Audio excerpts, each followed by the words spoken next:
أعوذ بالله من الشيطان الرجيم.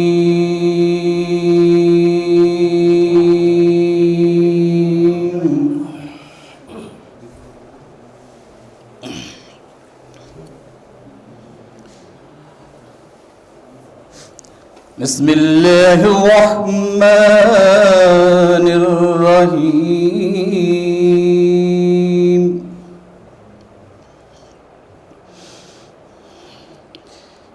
بسم الله الرحمن الرحيم.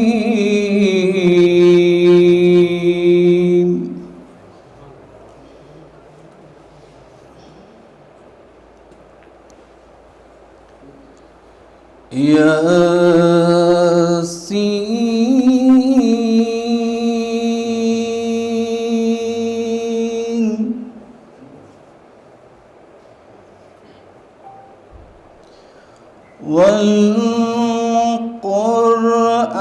والقرآن الحكيم.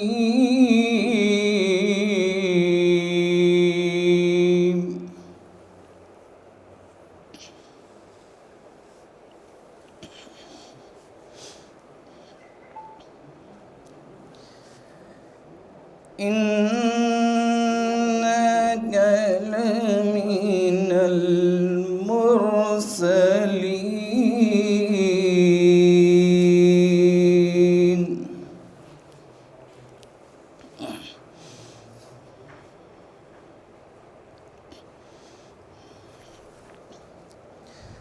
إنك لمن المرسلين على صراط مستقيم.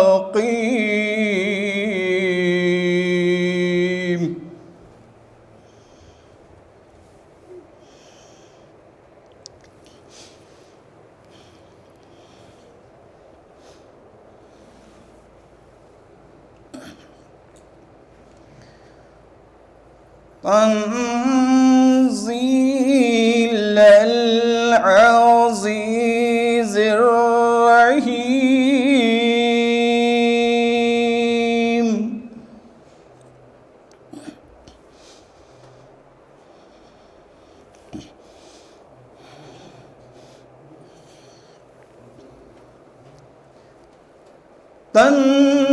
تنزيل العزيز الرحيم. لتنذر قوما ما أنذر آباؤهم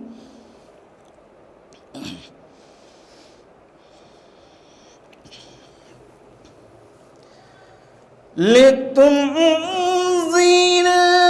قوما ما أنذر آباؤهم فهم غافلون.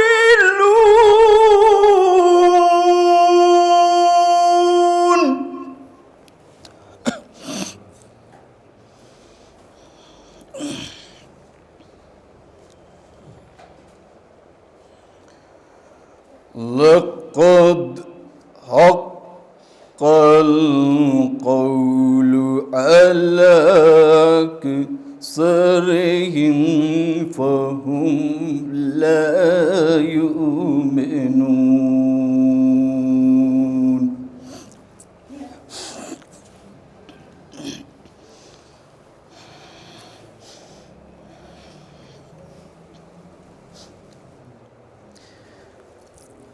إنا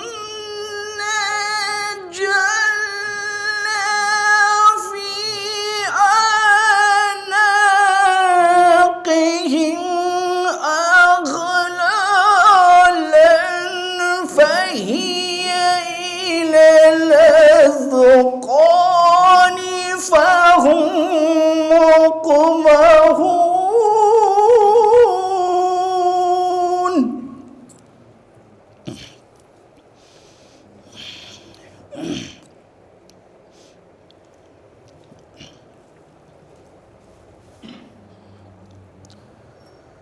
وجعلنا من بين أيديهم صدا ومن خلفهم صدا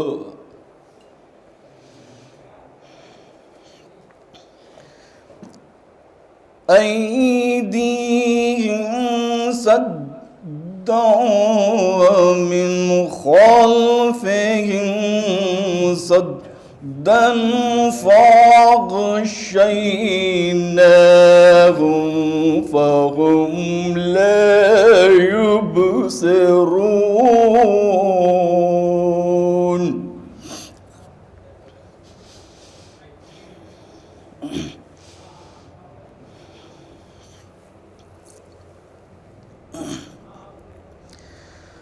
والسماء عليهم أأنذرتهم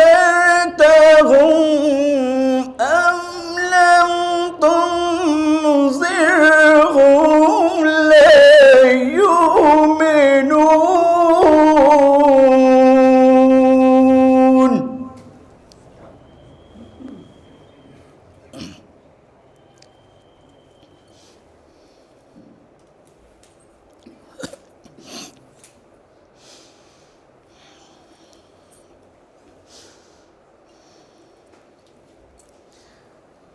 إنما تنذر من اتبع الذكر وخشي الرحمن بالغيب فبشره بمغفرة وأجر كريم.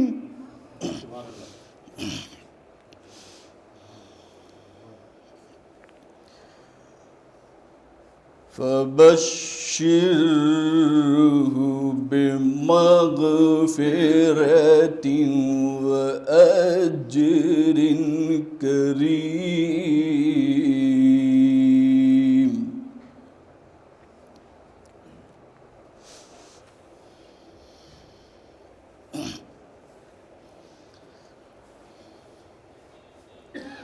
إنا نحن نحيي الموتى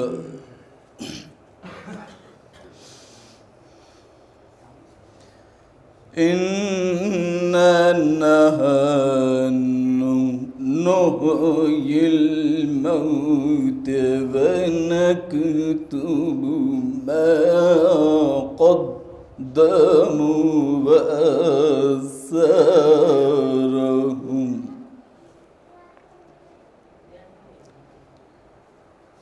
وكل شيء أحصيناه في إمام مبين.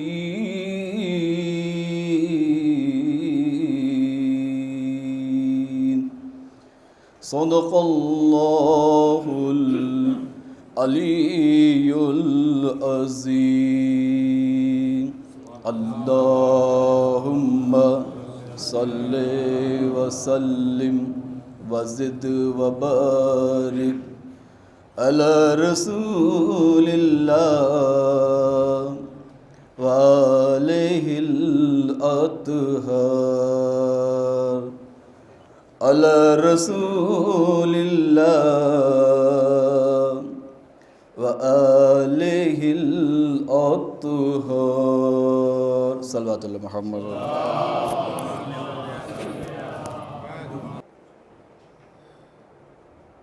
نائب فاطمہ مرحومہ کی 40ویں کی مجلس منعقد کی ہے. ان کے خانوادے نے سب خواتین میں وہ نقوی انٹی کے نام سے مشہور تھی. پہلے آتی جاتی تھی. میں بھی اس کا آئی وٹنس ہوں. گھر میں کوئی مجلس ماتم ہوتا تھا ان کا سالانہ مجلس تو ٹینشن میں رہتی تھی.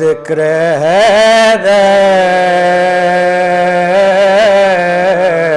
کو بندگی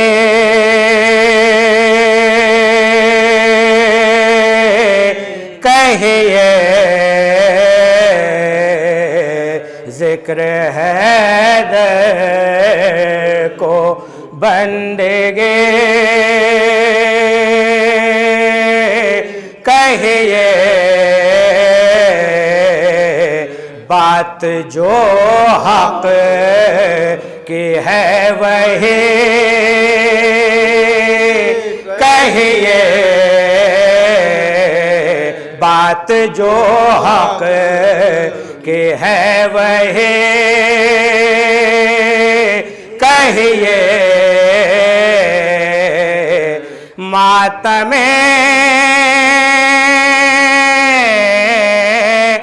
شہ میں مات آئے تو، ارے ماتم شہ میں مات آئے تو، ایسے مرنے کو زندگی کہیے، ایسے مرنے کو زندگی کہیے، ذکر ہے کو بندگی۔ سوس سبات آپ لوگوں کے حوالے کر رہا ہوں، مل جل کر آواز بنا۔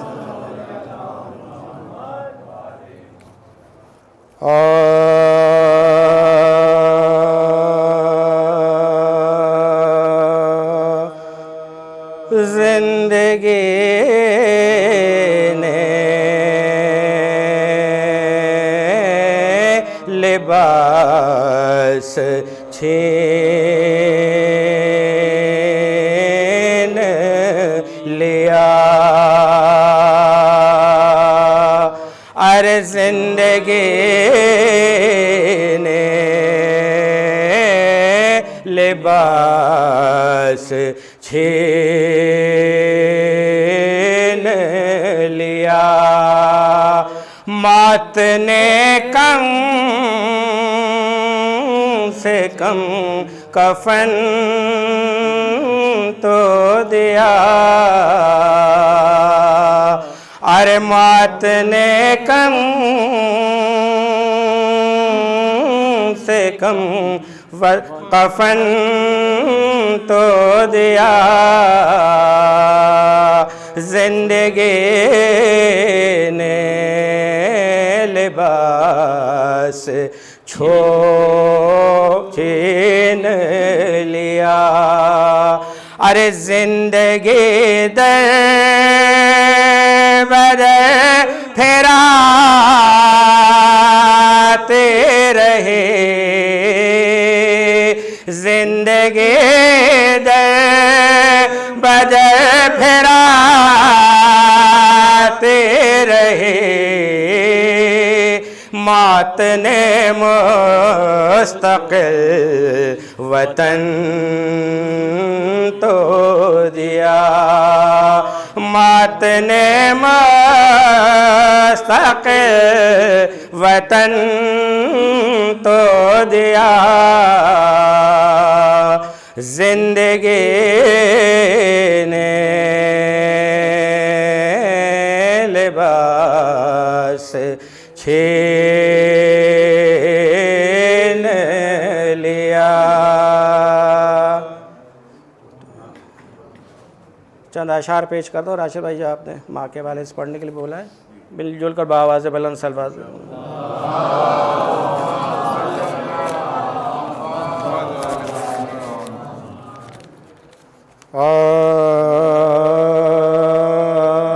صرف ساتھ دینا آپ لوگوں. ماں زندگی کا مرکز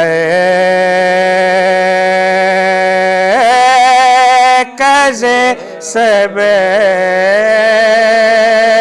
رو قرار ہے. ارے ماں زندگی کا مرکز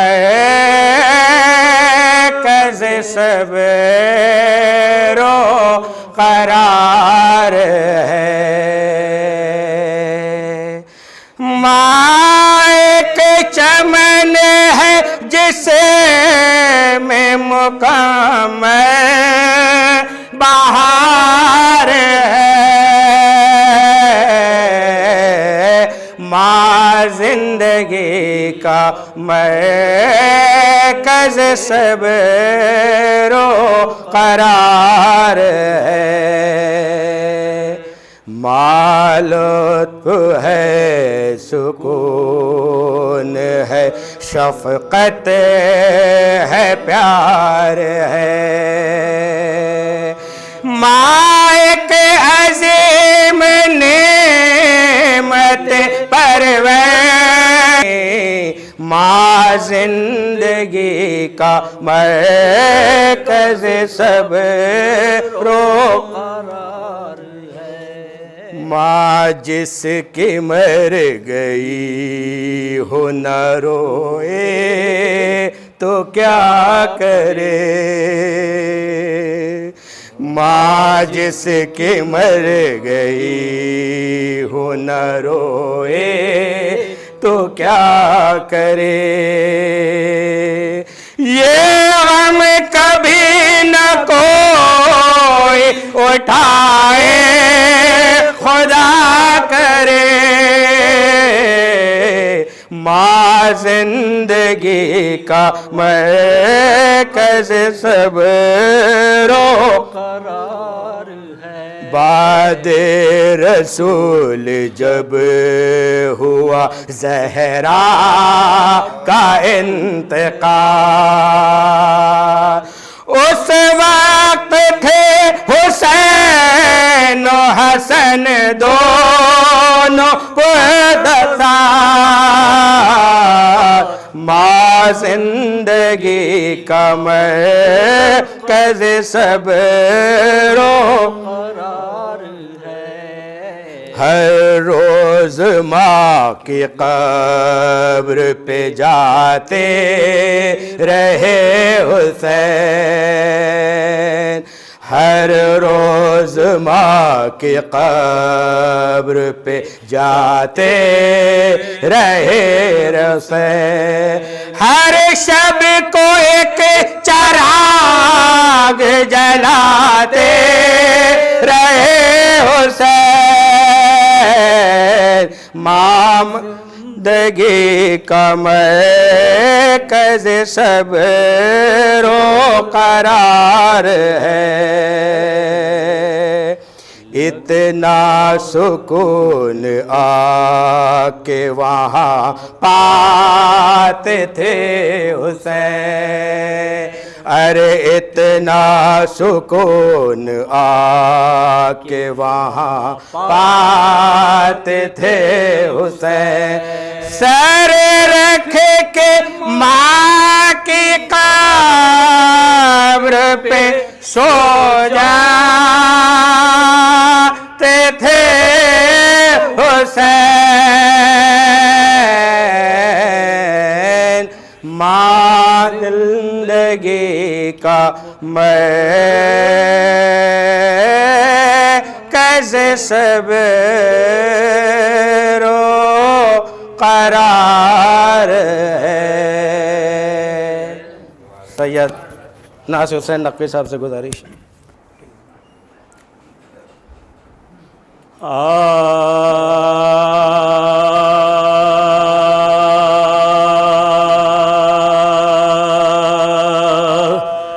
قرآن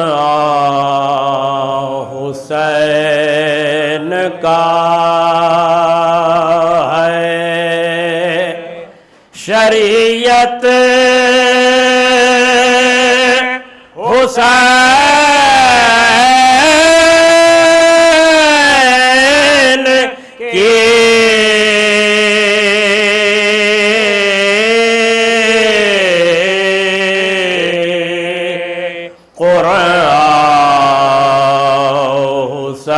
حسین کا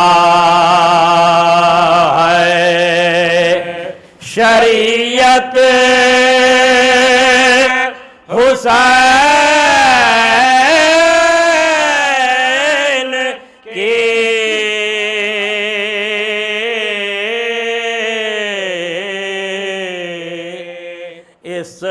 اسلام کیا ہے صورت و سیرت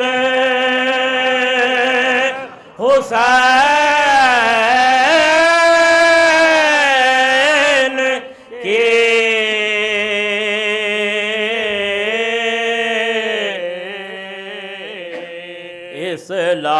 اسلام کیا ہے صورت و سیرت حسین کی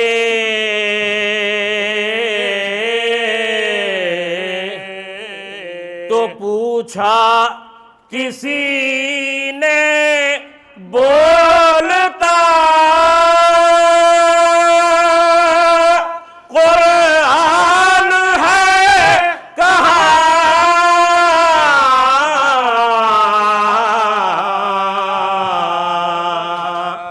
پوچھا کسی نے بولتا قرآن ہے کہاں تو قرآن دیکھنے لگا صورت حسین کی پوچھا کسی نے بولتا قرآن ہے کہاں قرآن دیکھنے لگا صورت حسین کی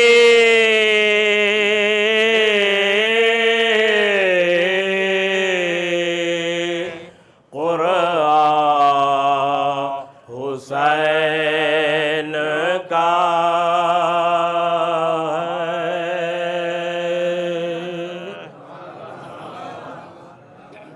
وقت کو دیکھتے ہوئے 2 منٹ کا سوز اور سماعت فرمائے. نعرہ صلوات. حضرت ابا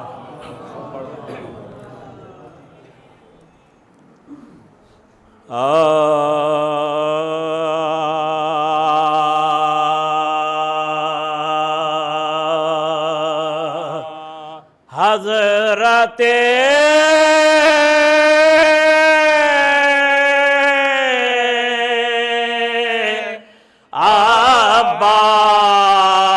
عباس شاہ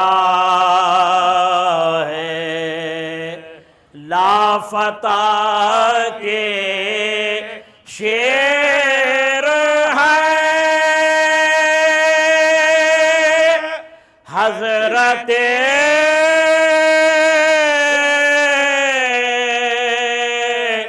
عباس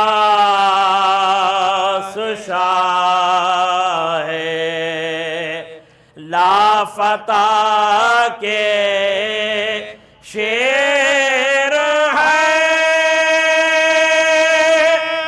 خندق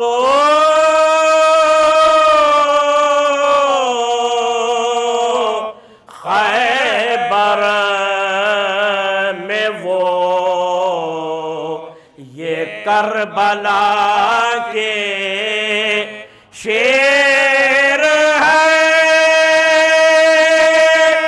خندق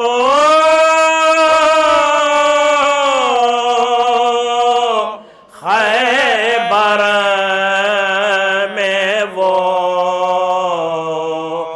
یہ کربلا کے شیر ہے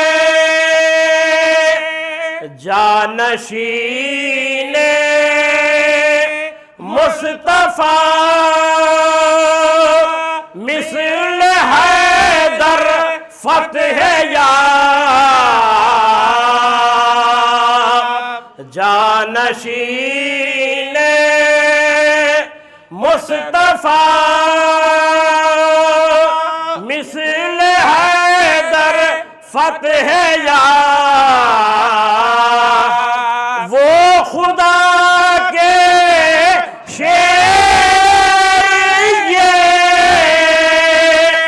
شیر خدا کے شیر ہے حضرت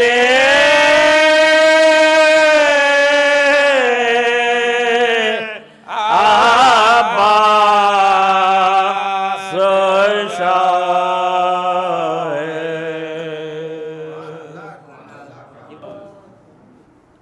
کل تلک چھلکتا تھا سارا گھر آنگن کل تلک چھلکتا تھا سارا گھر آنگن آج گوشے گوشے میں رنج و محن آج گوشے گوشے میں رنج و محن مرحوم مومنہ ناہید فاطمہ مرحوم مومنہ ناہید فاطمہ چھوڑ گئیں روتا بلکتا چمن چھوڑ گئیں روتا بلکتا چمن سورہ فاتحہ پڑھ کے کیجئے ایصال سورہ فاتحہ پڑھ کے کیجئے ایصال ناہید فاطمہ بنت انیس الحسن ناہید فاطمہ بنت انیس الحسن سورہ فاتحہ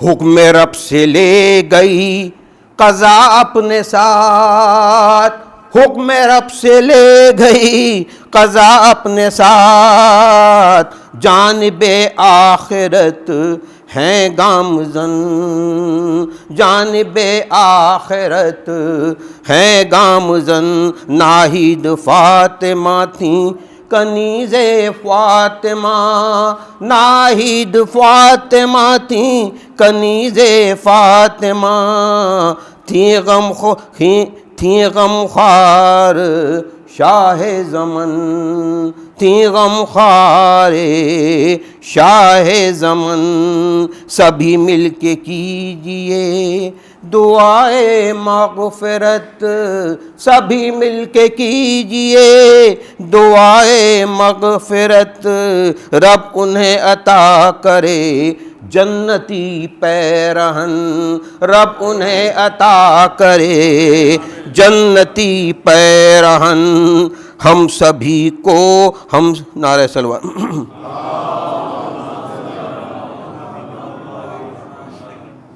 ہم سبھی کو تحفہ بخشش ملے سلمان ہم سبھی کو تحفے بخشش ملے سلمان، رب کی خوشنودی ہو ہم کو ہم آہنگ، رب کی خوشنودی ہو ہم آہنگ، رب کی خوشنودی ہو ہم آہنگ، کل تلک چھلکتا تھا سارا گھر آنگن، آج گوشے گوشے میں رنگ و مہن۔ نعرہ صلوات۔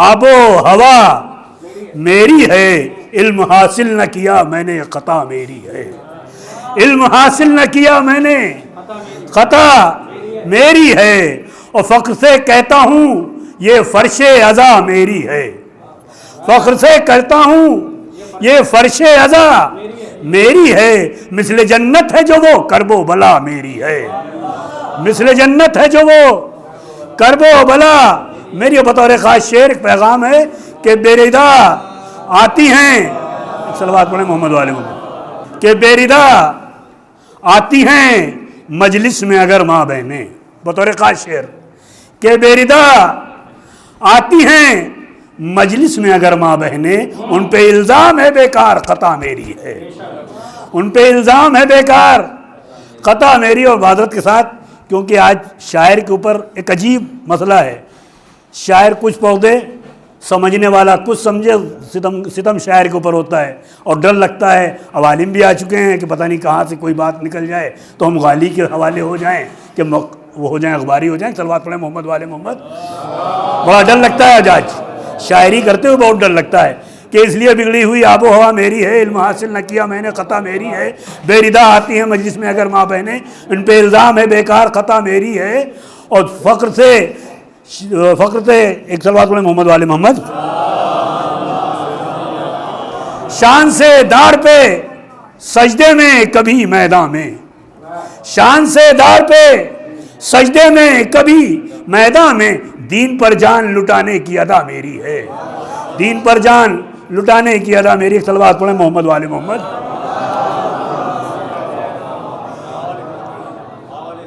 اچھا ایک اور صلوات پڑھیں محمد والے محمد۔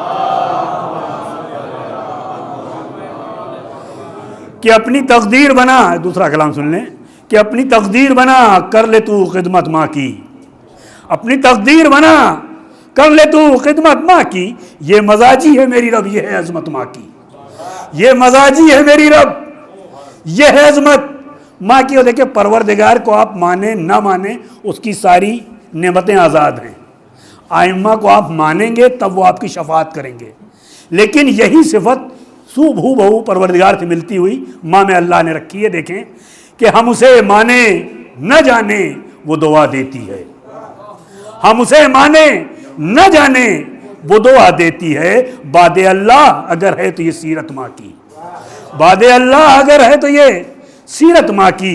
اور لاکھ دولت ہو مگر ہے میری نظروں میں غریب، لاکھ دولت ہو مگر ہے میری نظروں میں غریب، جو سمجھتا ہی نہیں شان اور عظمت ماں کی، اپنی تقدیر بنا کر لے تو خدمت ماں کی۔ ایک مطلب اور دو تیسرے سے بتاتا اور پڑھیں محمد والے محمد۔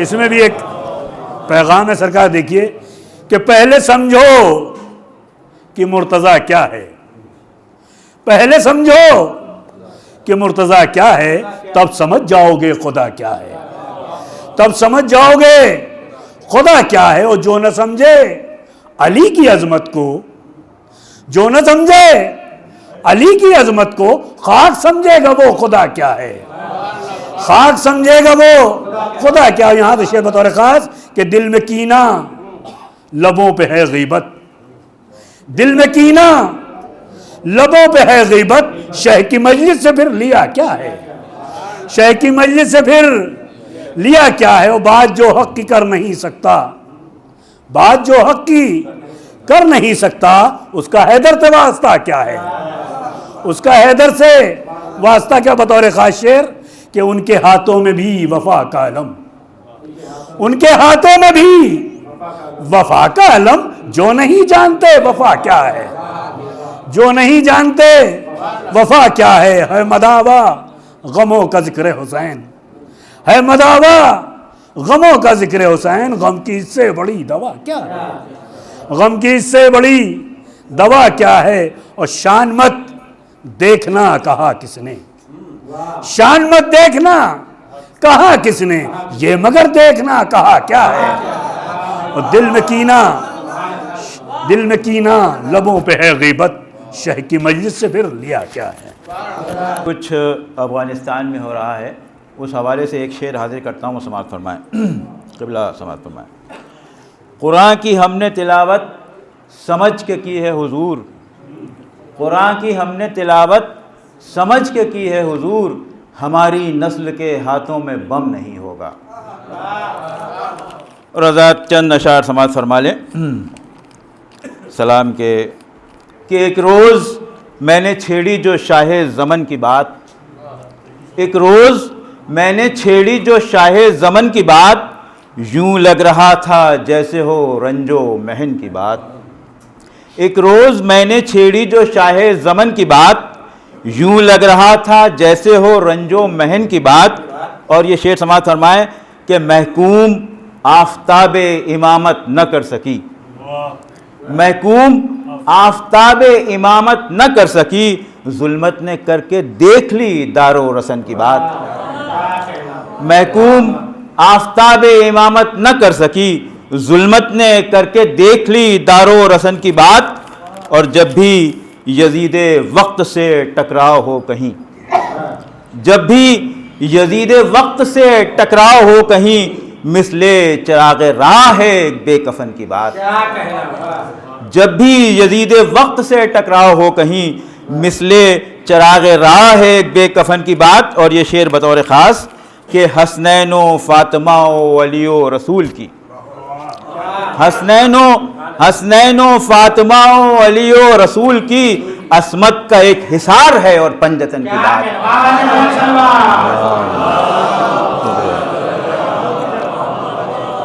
حسنین و فاطمہ و علی و رسول کی عصمت کا ایک حصار ہے اور پنجتن کی بات۔ اور یہ شعر بھی بطور خاص کہ لفاظیاں، میرے مزاج کا شعر، کہ لفاظیاں بدلتی نہیں حال قوم کے، لفاظیاں بدلتی نہیں حال قوم کے، ہم نے نبی سے سیکھی ہے جہد و جتن کی بات۔ لفاظیاں بدلتی نہیں حال قوم کے، ہم نے نبی سے سیکھی ہے جہد و جتن کی بات۔ اور مسلم کی ہو، حبیب کی ہو یا زہیر کی، مسلم کی ہو، حبیب کی ہو یا زہیر کی، افراد کی کہاں ہے یہ ہے انجمن کی بات۔ شکریہ کہ مسلم، شکریہ ادا کہ مسلم کی ہو، حبیب کی ہو یا زہیر کی، افراد کی کہاں ہے یہ ہے پنجتن کی بات۔ اور یہ شعر بطور خاص کہ تاریخ انتقال نبی ہم سے پوچھئے، تاریخ انتقال نبی ہم سے پوچھئے، ہم جانتے ہیں ان کے کفن اور دفن کی بات۔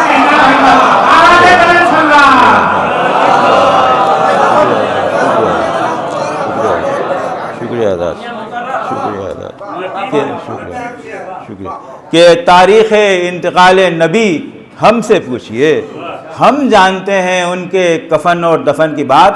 لیکن جب ایک انگلی دوسروں کی طرف اٹھتی ہے تو تین انگلیاں ہماری طرف اٹھتی ہیں۔ تاریخ انتقال نبی ہم سے پوچھئے، ہم جانتے ہیں ان کے کفن اور دفن کی بات۔ آخری شعر اور آخری بات کہ غضب فدق پہ آپ کی انگلی اٹھی اگر، غضب فدق پہ آپ کی انگلی اٹھی اگر، خمس و زکوٰۃ میں بھی نہ آئے غبن کی بات۔ کہ غضب فدق پہ آپ کی انگلی اٹھی اگر، خمس و زکوٰۃ میں بھی نہ آئے غبن کی بات۔ بہت بہت شکریہ ادا، بہت بہت شکریہ۔ فاتحہ۔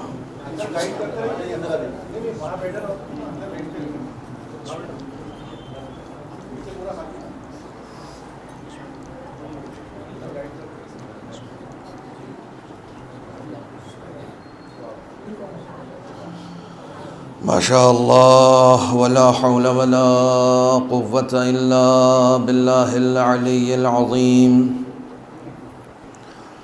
حسبنا اللہ ونعم الوکیل، نعم المولا ونعم النصیر۔ أعوذ بالله السميع العليم من الشيطان اللعين الرجيم وللجبابرة قامع فلا إله غيره ولا شيء يعدله ليس كمثله شيء وهو السميع البصير اللطيف الخبير وهو على كل شيء قدير والصلاة والسلام والتحية والإكرام على السيد الأنام الذي سمي في السماء أحمد وفي الأرض أبي القاسم محمد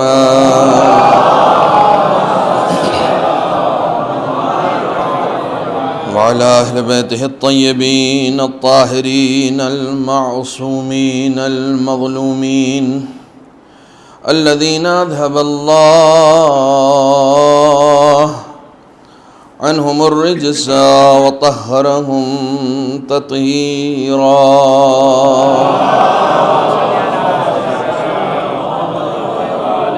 واللعنة الدائمة الباقية على أعدائهم وغاصب حقوقهم ومنكري فضائلهم أجمعين أما بعد فقد قال الله الحكيم أما بعد فقد قال أبو عبد الله الحسين عليه الصلاة والسلام إن حوائج الناس إليكم من نعم الله فلا تملوا النعم صلوات پڑھیں محمد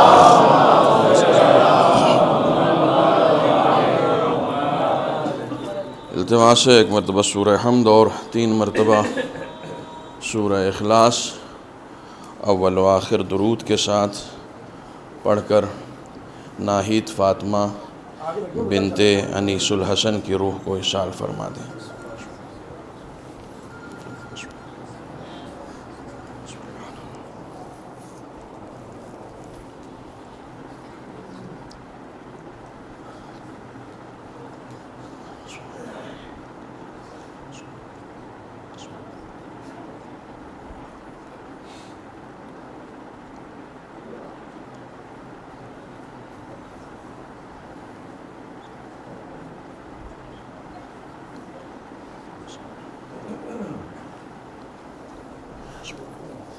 آواز بلند صلوات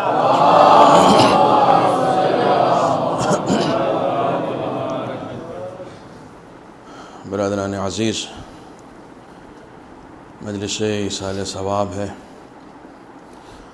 الحمدللہ میرے سامنے اس وقت دلی آگرہ جبل پور امروہہ فرید آباد سب نظر آ رہا ہے اور یہ اتفاق بھوپال میں پہلی مرتبہ ہو رہا ہے ماشاءاللہ سے ہر سرزمین سے جڑے ہوئے افراد ہمارے سامنے بیٹھے ہوئے ہیں خداوند عالم ان سب کی شرکت کو قبول فرمائے اور اس شرکت کے ذریعے سے مرحومہ کے درجات کو بلند فرمائے اور انہیں امام حسین کے جوار میں بلند مقام عطا فرمائے ہمارے پاس یہی ایک عظیم وسیلہ ہے جسے ذات والا صفات حضرت سرکار سید الشہداء امام حسین علیہ السلام نام نامی سے پہچانا جاتا ہے آپ یقین جانے میں ہمیشہ یہ بات عرض کرتا ہوں کہ میدان محشر میں نہ ہم اپنی نمازوں پر بھروسہ کر سکتے ہیں نہ ہم اپنی عبادتوں پر بھروسہ کر سکتے ہیں نہ ہم اپنے دیگر اعمال پر ناز کر سکتے ہیں لیکن جو نسبت ناز کرنے کے لائق ہے وہ نسبت ہی امام حسین علیہ السلام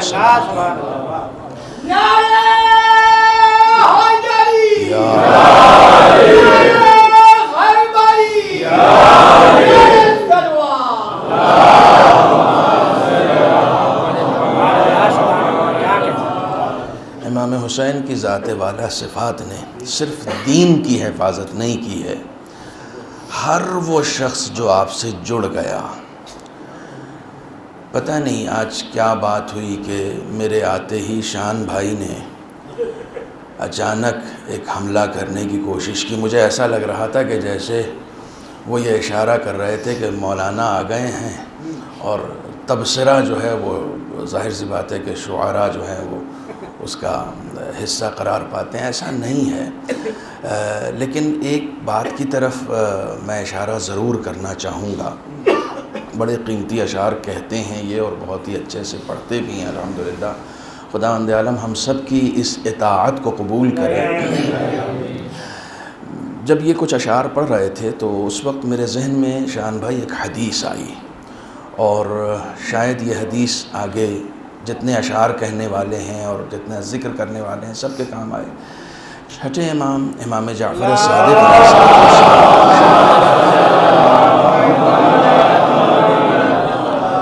بالکل صاف صاف حدیث ہے. آپ فرماتے ہیں ہم اس کے بھی کام آتے ہیں جو ہمیں تسلیم نہیں کرتا. ہم اس کے بھی کام آتے ہیں، چاہے کافر ہو، مشرک ہو، حتیٰ کہ منافق ہو، ہم اس کے بھی کام آتے ہیں. اہل بیت کا فیض کہیں پر بھی کم نہیں ہوتا ہے، آپ یقین جانیں. اہل خدا بند عالم کا اگر کوئی انکار کر دے تو خدا اس کا رزق بند تھوڑی کر دیتا ہے. جناب ابراہیم نے، ان کی عادت تھی کہ وہ بغیر کسی مہمان کے کھانا نہیں کھاتے تھے. ایک دن دوپہر گزر گئی اور شام آ گئی، وہ بھی بھوکے بیٹھے ہیں، کوئی مہمان نہیں آ رہا ہے. آخر میں گھر سے باہر نکلے کہ دیکھیں کوئی آتا ہے یا نہیں آتا ہے. ایک بوڑھا سا شخص انہیں نظر آیا، گئے کہ چلیں اس سے منت کریں، سماجت کریں کہ میرے ساتھ کھانا کھا لو. جیسے ہی قریب گئے تو دیکھا مشرک ہے. تو اب ان کا جی نہیں چاہا کہ میں اللہ کا نبی ہو کر کسی مشرک کو اپنے یہاں کھانے پر بلاؤں. واپس آ گئے. واپس جب آئے تو جبرائیل گھر پہ آ گئے. کہا خدا کو یہ تمہارا عمل پسند نہیں آیا. کہا جبرائیل کیوں نہیں پسند آیا؟ کہا جب سے وہ پیدا ہوا ہے تب سے آج تک وہ مشرک ہے. خدا نے کہا اب تک تو میں نے اس کا کھانا اس کو پہنچایا تھا، ایک دن اس کا رزق تم کو کیا دے دیا؟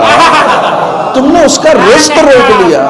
خدا بند عالم اس کا بھی رزق نہیں روکتا جو اس کو تسلیم نہیں کرتا. جو شان خدا کی ہے وہی شان خدا کے نمائندوں کی بھی ہے. اہل بیت کا فیض ہمیشہ ان اشخاص پر بھی پہنچتا ہے کہ جو ان کو نہیں مانتے. اگر میں اس کے اوپر ثبوت آپ کو فراہم کرنا چاہوں تو آپ یقین جانیں آج کی یہ مجلس مکمل ہو جائے گی اسی بات پر. سید ابن طاؤس، سنیے بہت ہی جذباتی بات ہے. سید ابن طاؤس امام حسین کی ذریح کو پکڑ کے کہتے ہیں مولا شمر کو معاف مت کیجئے گا. تو شاگردوں نے پوچھا یہ کیا کہہ رہے ہیں امام حسین سے آپ کے شمر کو معاف نہیں کیجئے گا؟ کیا امام حسین شمر کو بھی معاف کر سکتے ہیں؟ کہا تم اس خانوادے کو جانتے نہیں ہو، اگر جانتے تو کبھی ایسا نہ کہتے. یہ وہ خانوادہ ہے جو اپنے دشمنوں کو بھی شربت کا جام پیش کر دیتا ہے، اپنے قاتلوں کو بھی آب حیات عطا کر دیتا ہے. یہ وہ خانوادہ ہے جو دشمنوں پر اتنے مہربان ہیں، وہ دوستوں پر کتنے مہربان ہوں گے اس کا اندازہ ہم نہیں لگا سکتے ہیں. ایک صلوات پڑھیں محمد و آل محمد.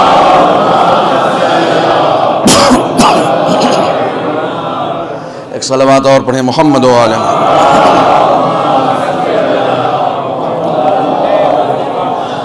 یہ شان ہے اہل بیت علیہم الصلاۃ کی، یہ کرم ہے ان کا، یہ عنایتیں ہیں ان کی، یہ نوازشیں ہیں ان کی جو بے پناہ ہیں.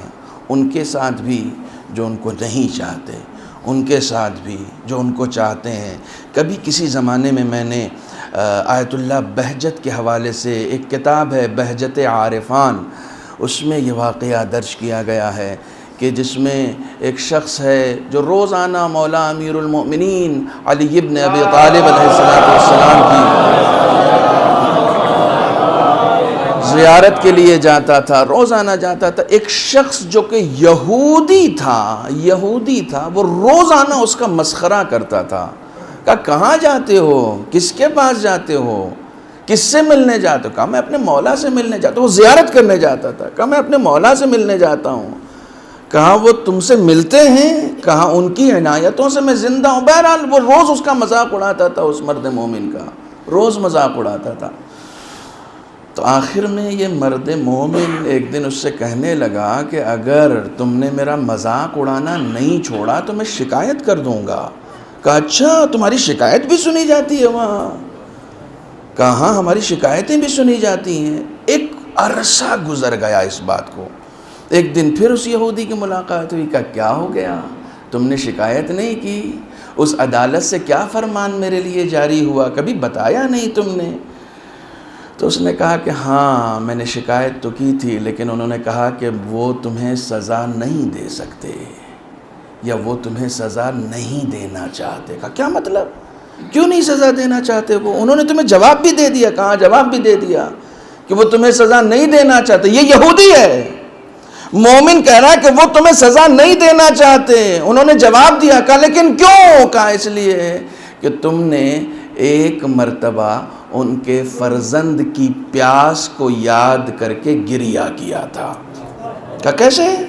کہا تم اسی دجلہ کے کنارے بیٹھے ہوئے تھے، فرات، اسی دجلہ اسی دریا کے کنارے بیٹھے ہوئے تھے اور اس کا پانی موجیں مار رہا تھا. اچانک تمہیں یاد آیا کہ یہ پانی کہ جو خدا نے ہر ایک کے لیے عام کیا ہے، وہ کون سے لوگ تھے جنہوں نے فرزند رسول پر یہ پانی بند کر دیا تھا؟ وہ کون سے؟ تم نے یہ سوچا تھا اور یہ سوچ کر تمہاری آنکھ میں آنسو آ گئے تھے. انہوں نے کہا اس نے میرے فرزند پہ گریہ کیا ہے، میں اسے سزا نہیں دے سکتا. وہ آپس میں اپنے اندر یہ سوچنے لگا کہ یہ بات میرے درمیان ہے اور میرے خدا کے درمیان، یہ بات کوئی نہیں جانتا ہے. اس واقعے کو میں نے کسی سے شیئر نہیں کیا ہے، اس بات کو میں نے کسی سے بتایا نہیں ہے. آخر یہ کون لوگ ہیں جو ہمارے قلب کی بات بھی جانتے ہیں؟ یہ ان کا نہیں ہے، یہ یہودی ہے، یہ ان کا اپنا نہیں ہے. کہا یہ کون لوگ ہیں جو اس دنیا میں بظاہر نہیں ہیں لیکن میرے دل کی بات جانتے ہیں؟ کہا اب اگر جانا تو اکیلے مت جانا، مجھے بھی لے کر جانا. ان کا احسان نہیں، ان کا طریقہ کار. بہت اچھے اشعار پڑھ رہے تھے. لفاظیوں سے دین نہیں پہنچتا ہے، ان کا طریقہ کار اپنوں کو دور نہیں کرتا، غیروں کو اپنا لیا کرتا ہے. صلوات پڑھے محمد و آل محمد پر.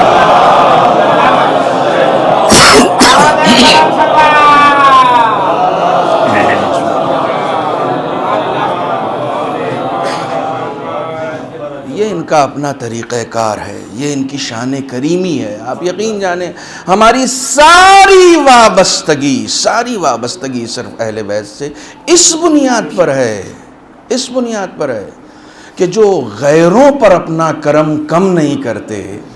ہمارا رشتہ تو پھر بھی محبت کا. ٹھیک ہے آپ یہ کہہ سکتے ہیں کہ شاید ولایت کو اس طریقے سے ہم تسلیم نہیں کرتے جس طریقے سے کرنا چاہیے، اور یہ صحیح بھی ہے. شیعہ ہونے کا دعویٰ بہت بڑا ہے، شاید یہ دعویٰ ہم نہ کر سکیں، لیکن اتنا تو ہے کہ ہم محبت کا دعویٰ تو پیش کر سکتے ہیں کہ ہم محبت کرتے ہیں. ہمارے یہاں کا کوئی اپنا مرتا ہے، راشد بھائی چلے گئے، ہمارے یہاں کا کوئی اپنا مرتا ہے تو ہم اس کے ذکر کی محفل نہیں کرتے، ہم اہل بیت کے ذکر کی مجلس کرتے ہیں. کیوں کرتے ہیں؟ کیونکہ ہم اپنوں کے درد کو اسی وقت آسانی سے بانٹ سکتے ہیں کہ جب اہل بیت کا ذکر پر پاؤ. یہ محبت ہے، یہ محبت ہے. میں ہمیشہ ایک سوال کرتا ہوں، یہ تو تازہ غم ہے، آج تو مجلس چہلم ہے. میں اگر آپ سے کہوں کہ آپ کے دادا پردادا یا 4 نسل پہلے، مثلا بہت سارے ایسے لوگ ہوں گے جو یہاں پر شاید 50 سال سے ہیں، اصل میں کہیں اور ہوں گے، مثلا یہ شان بھائی نصیر آباد کے ہیں.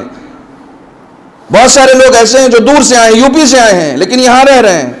ہمیشہ یہ ہوتا ہے، مثلا 4 نسل پہلے کوئی تھا جو یہاں آیا تھا، میں آپ سے کہوں کہ صاحب ان کا نام کیا تھا، تو آپ کو ڈائری نکالنی پڑے گی تاکہ آپ ان کا نام دیکھ سکیں۔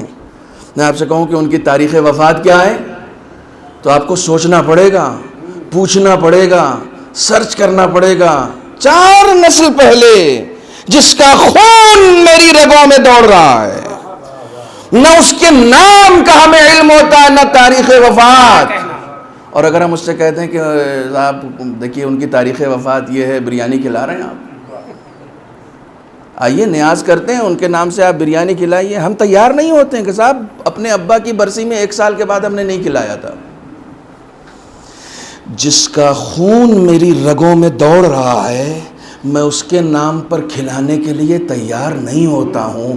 اے حسین، تم نے کیسا معجزہ کر دیا کہ 1400 سال کے بعد بھی ہمارے ہاں کا جب کوئی مرتا ہے تو ہم اس کے نام پر نہیں کھلاتے، حسین کے نام پر کھلاتے ہیں۔ صلوات پڑھیں محمد و آل محمد۔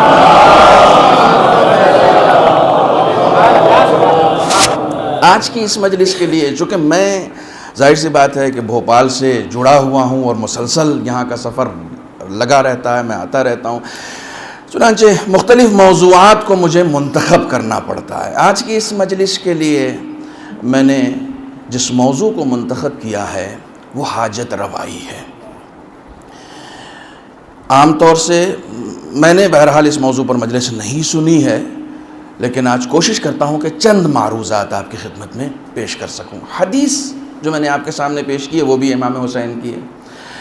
امام حسین ارشاد فرماتے ہیں ان حوائج الناس الیکم من نعم اللہ۔ بہت توجہ رکھیے گا، جو لوگ میرے مزاج سے بخوبی واقف ہیں وہ واقف ہیں، جو نہیں واقف ہیں وہ آج واقف ہو جائیں گے۔ امام فرماتے ہیں کہ لوگوں کا اپنی حاجتیں تمہارے پاس لے کر آنا خدا کی نعمتوں میں سے ایک نعمت ہے۔ اگر کوئی تمہارے دروازے پر آ رہا ہے کہ میں محتاج ہوں، میں فقیر ہوں، میں ضرورت مند ہوں، تو یہ خداوند عالم کی نعمتوں میں سے ایک نعمت ہے۔ خدا کسی اور دروازے پر بھی بھیج سکتا تھا، تمہارے در پر بھیجنے کا مطلب یہ ہے کہ تم خدا کی نگاہ میں ہو۔ من نعم اللہ، خدا کی نعمتوں میں سے ایک نعمت ہے۔ لوگوں کا تم سے مطالبہ کرنا خدا کی نعمتوں میں سے ایک نعمت ہے۔ اللہ اکبر، نعمتیں کیا ہیں؟ حیات نعمت ہے، دولت نعمت ہے، گھر نعمت ہے، اولاد نعمت ہے، سکون نعمت ہے۔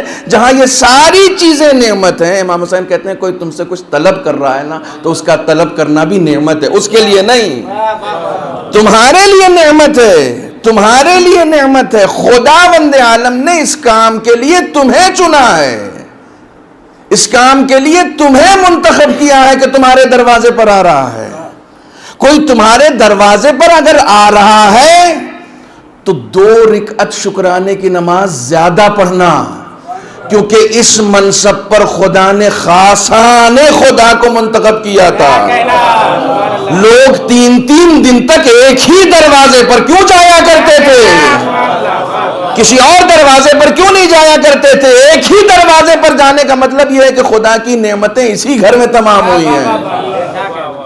یہ خدا کی نعمتوں میں سے ایک نعمت ہے کہ کوئی تمہارے پاس آ رہا ہے، کوئی تم سے طلب کر رہا ہے، اور اگر خدا نہ خواستہ تم نے جھڑک دیا، اما یہاں اپنے تو لالے پڑے ہوئے ہیں، اس پر سے تم چلے آئے، تو اس کا مطلب یہ ہوتا ہے کہ خدا کی دی ہوئی نعمت کو آن دا اسپاٹ ٹکرا دینا۔ شیخ انصاری کے پاس ایک شخص آیا مانگنے کے لیے، جیب خالی ہے، 2 دن سے فاقہ ان کے گھر میں بھی ہے۔ کہنے لگے کہ کہاں رہتے ہو؟ کہا فلاں جگہ رہتا ہوں۔ کہا وہاں سے قریب ایک مسجد ہے، دیکھا وہ اس کا ایڈریس پتا ہے؟ کہا ہاں پتا ہے۔ کہا وہاں جاؤ، فلاں صاحب ہیں، اور وہاں پر اگر تم اس وقت سے اس وقت کھڑے ہوگے تو بہت ساری پریشانی تمہاری حل ہو جائے گی، بہت خیرین آتے ہیں وہاں پر، بہت ساری مشکل تمہاری حل ہو جائے گی۔ تو شاگرد نے پوچھا یہ کیا کیا آپ نے؟ کہنے کہ میرے پاس دینے کے لیے کچھ نہیں تھا۔ کہا اچھی بات تو کر سکتا ہوں نا، اگر کسی کو دینے کے لیے ہمارے پاس کچھ نہیں ہو تو کم سے کم اسے جھڑکو تو نہیں، ایک اچھا سا مشورہ تو دے سکتے ہیں نا کہ ہاں کہاں پر اس کی ضرورت پوری ہو سکتی ہے۔ وہ جانتے ہیں کہ یہ خدا کی نعمتوں میں سے ایک نعمت ہے۔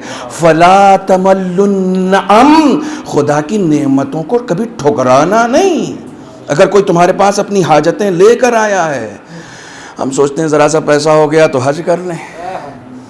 واجب ہے، واجب ہے، لیکن صرف پہلی مرتبہ واجب ہے، دوسری مرتبہ تھوڑی واجب ہے. جب آپ مستطیع ہو گئے تو اب واجب ہے آپ کے اوپر، آپ جائیں حج کریں. لیکن نہیں، چونکہ ہم کو اپنے نامہ اعمال میں کم لوگوں کے یہاں کریڈٹ لینے کے لیے لکھوانا. ارے صاحب 3 بار حج کیا ہے انہوں نے. چھٹے امام کے پاس ایک شخص آیا، آ کے کہنے لگا مولا حج پہ جا رہا ہوں. کہا مبارک ہو. کہا بیٹھو میں حج کا ثواب بتاتا ہوں. کسی کام کا ثواب جانے بغیر عمل کرنا اور ہے، ثواب جان کر عمل کرنا اور ہے. کہا بیٹھو میں تم کو ثواب بتاتا ہوں. اس حج میں ایک چیز ہے طواف، صرف ایک چیز ہے. جو یہ 7 بار تم طواف کرتے ہو نا، بغیر اس کے حج نامکمل ہے. امام نے کہا چھوڑو حج، میں صرف طواف کا ثواب بتاتا ہوں، جس کے بغیر حج مکمل نہیں. بہت توجہ رکھیے گا، حج کو چھوڑ دو، صرف اس کا ثواب بتاتا ہوں کہ جو اس کے بغیر حج مکمل نہیں ہوتا. کہ جیسے ہی کوئی شخص طواف مکمل کرتا، جتنا ثواب مجھے یاد آئے گا میں صرف اتنا بتاؤں گا، جتنا امام نے بتایا وہ سب نہیں بتا پاؤں گا. یہ بھی یاد رکھیے گا، جتنا مجھے اس وقت یاد آئے گا میں وہ بتاؤں گا. امام نے فرمایا جیسے ہی کوئی شخص طواف مکمل کرتا ہے 6000 نیکیاں اس کے نامہ اعمال میں لکھ دی جاتی ہیں. 6000 گناہ مٹا دیے جاتے ہیں. 6000 دنیاوی حاجتیں اس کو دے دی جاتی ہیں.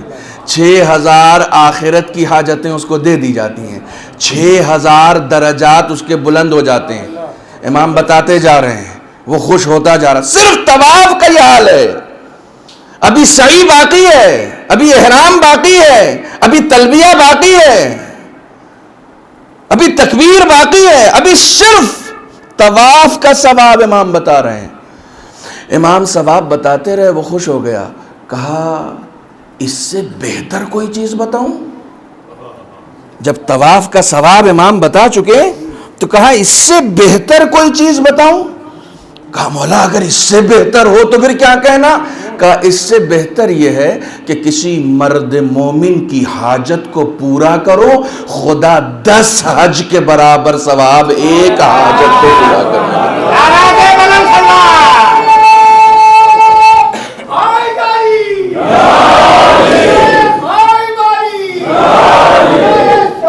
اللہم صلی. میں جان بوجھ کے یہ باتیں ایصال ثواب کی مجلس میں عرض کر رہا ہوں. 10 حج کے برابر صرف ایک مومن کی حاجت کو پورا کرنا. کس وقت؟ کہ جب تمہیں کوئی ضرورت مند نظر آئے. ممکن ہے کہ وہ ضرورت مند نہ ہو. توجہ فرمائیے گا. کئی مرتبہ ایسا ہوتا ہے کہ نہیں آپ کو ڈاؤٹ ہے، نہیں یہ لگتا نہیں ہے. تمہارے ثواب میں کمی نہیں ہوگی اس ڈاؤٹ کی بنیاد پر. نہیں صاحب مجھے ڈاؤٹ ہے. ڈاؤٹ تو ہے نا، یقین تھوڑی ہے. ہمارے ہاں فقہ کا مسئلہ ہے، فقہ کا مسئلہ ہے. لا تنقض الیقین بالشک. قبلہ بیٹھے ہوئے ہیں. یہ فقہی مسئلہ ہے کہ کسی بھی شک کی بنیاد پر یقین کو ڈیمیج نہیں کیا جا سکتا. بہت توجہ رکھیے گا. دیکھیے میں آپ کے درمیان آتا رہتا ہوں، اس لیے مجھے معلوم ہے کہ مجھے کون سی بات کس لہجے میں ڈیلیور کرنی ہے.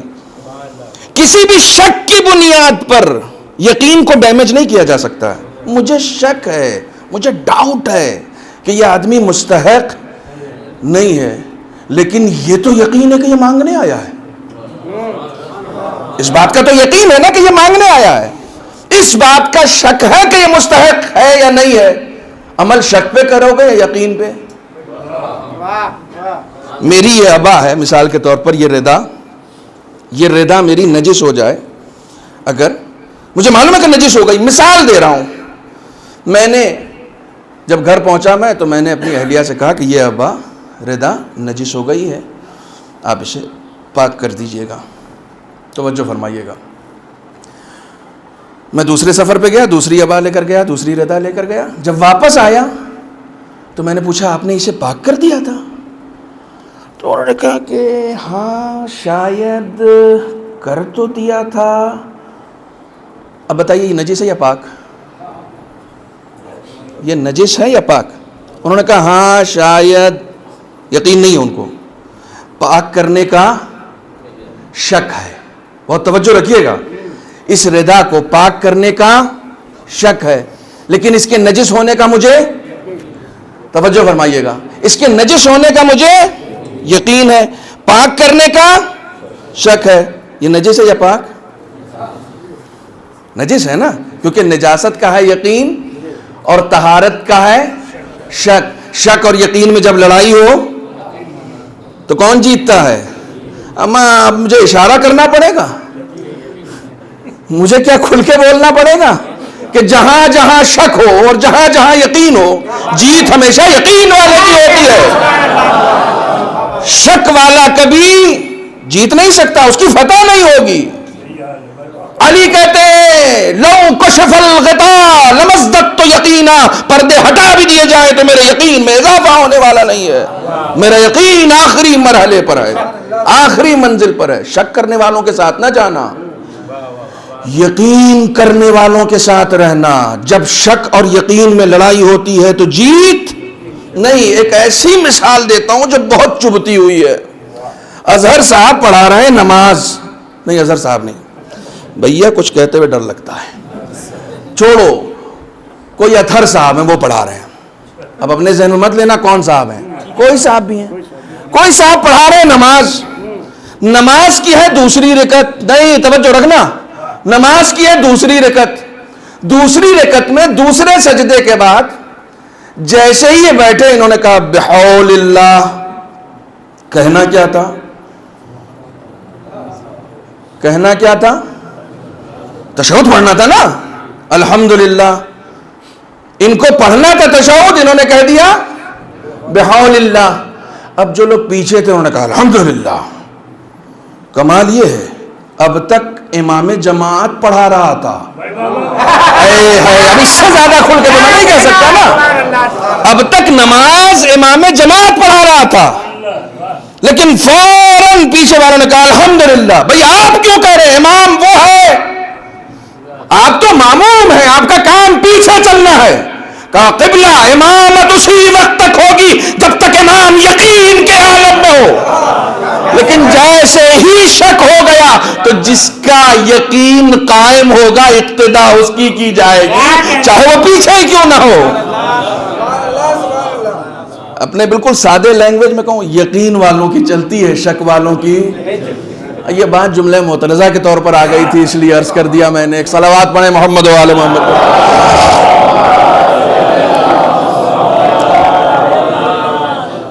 آپ کی صلوات ایسی نہیں لگ رہی ہے کہ جیسے آپ پوری توجہ کے ساتھ سن رہے ہیں.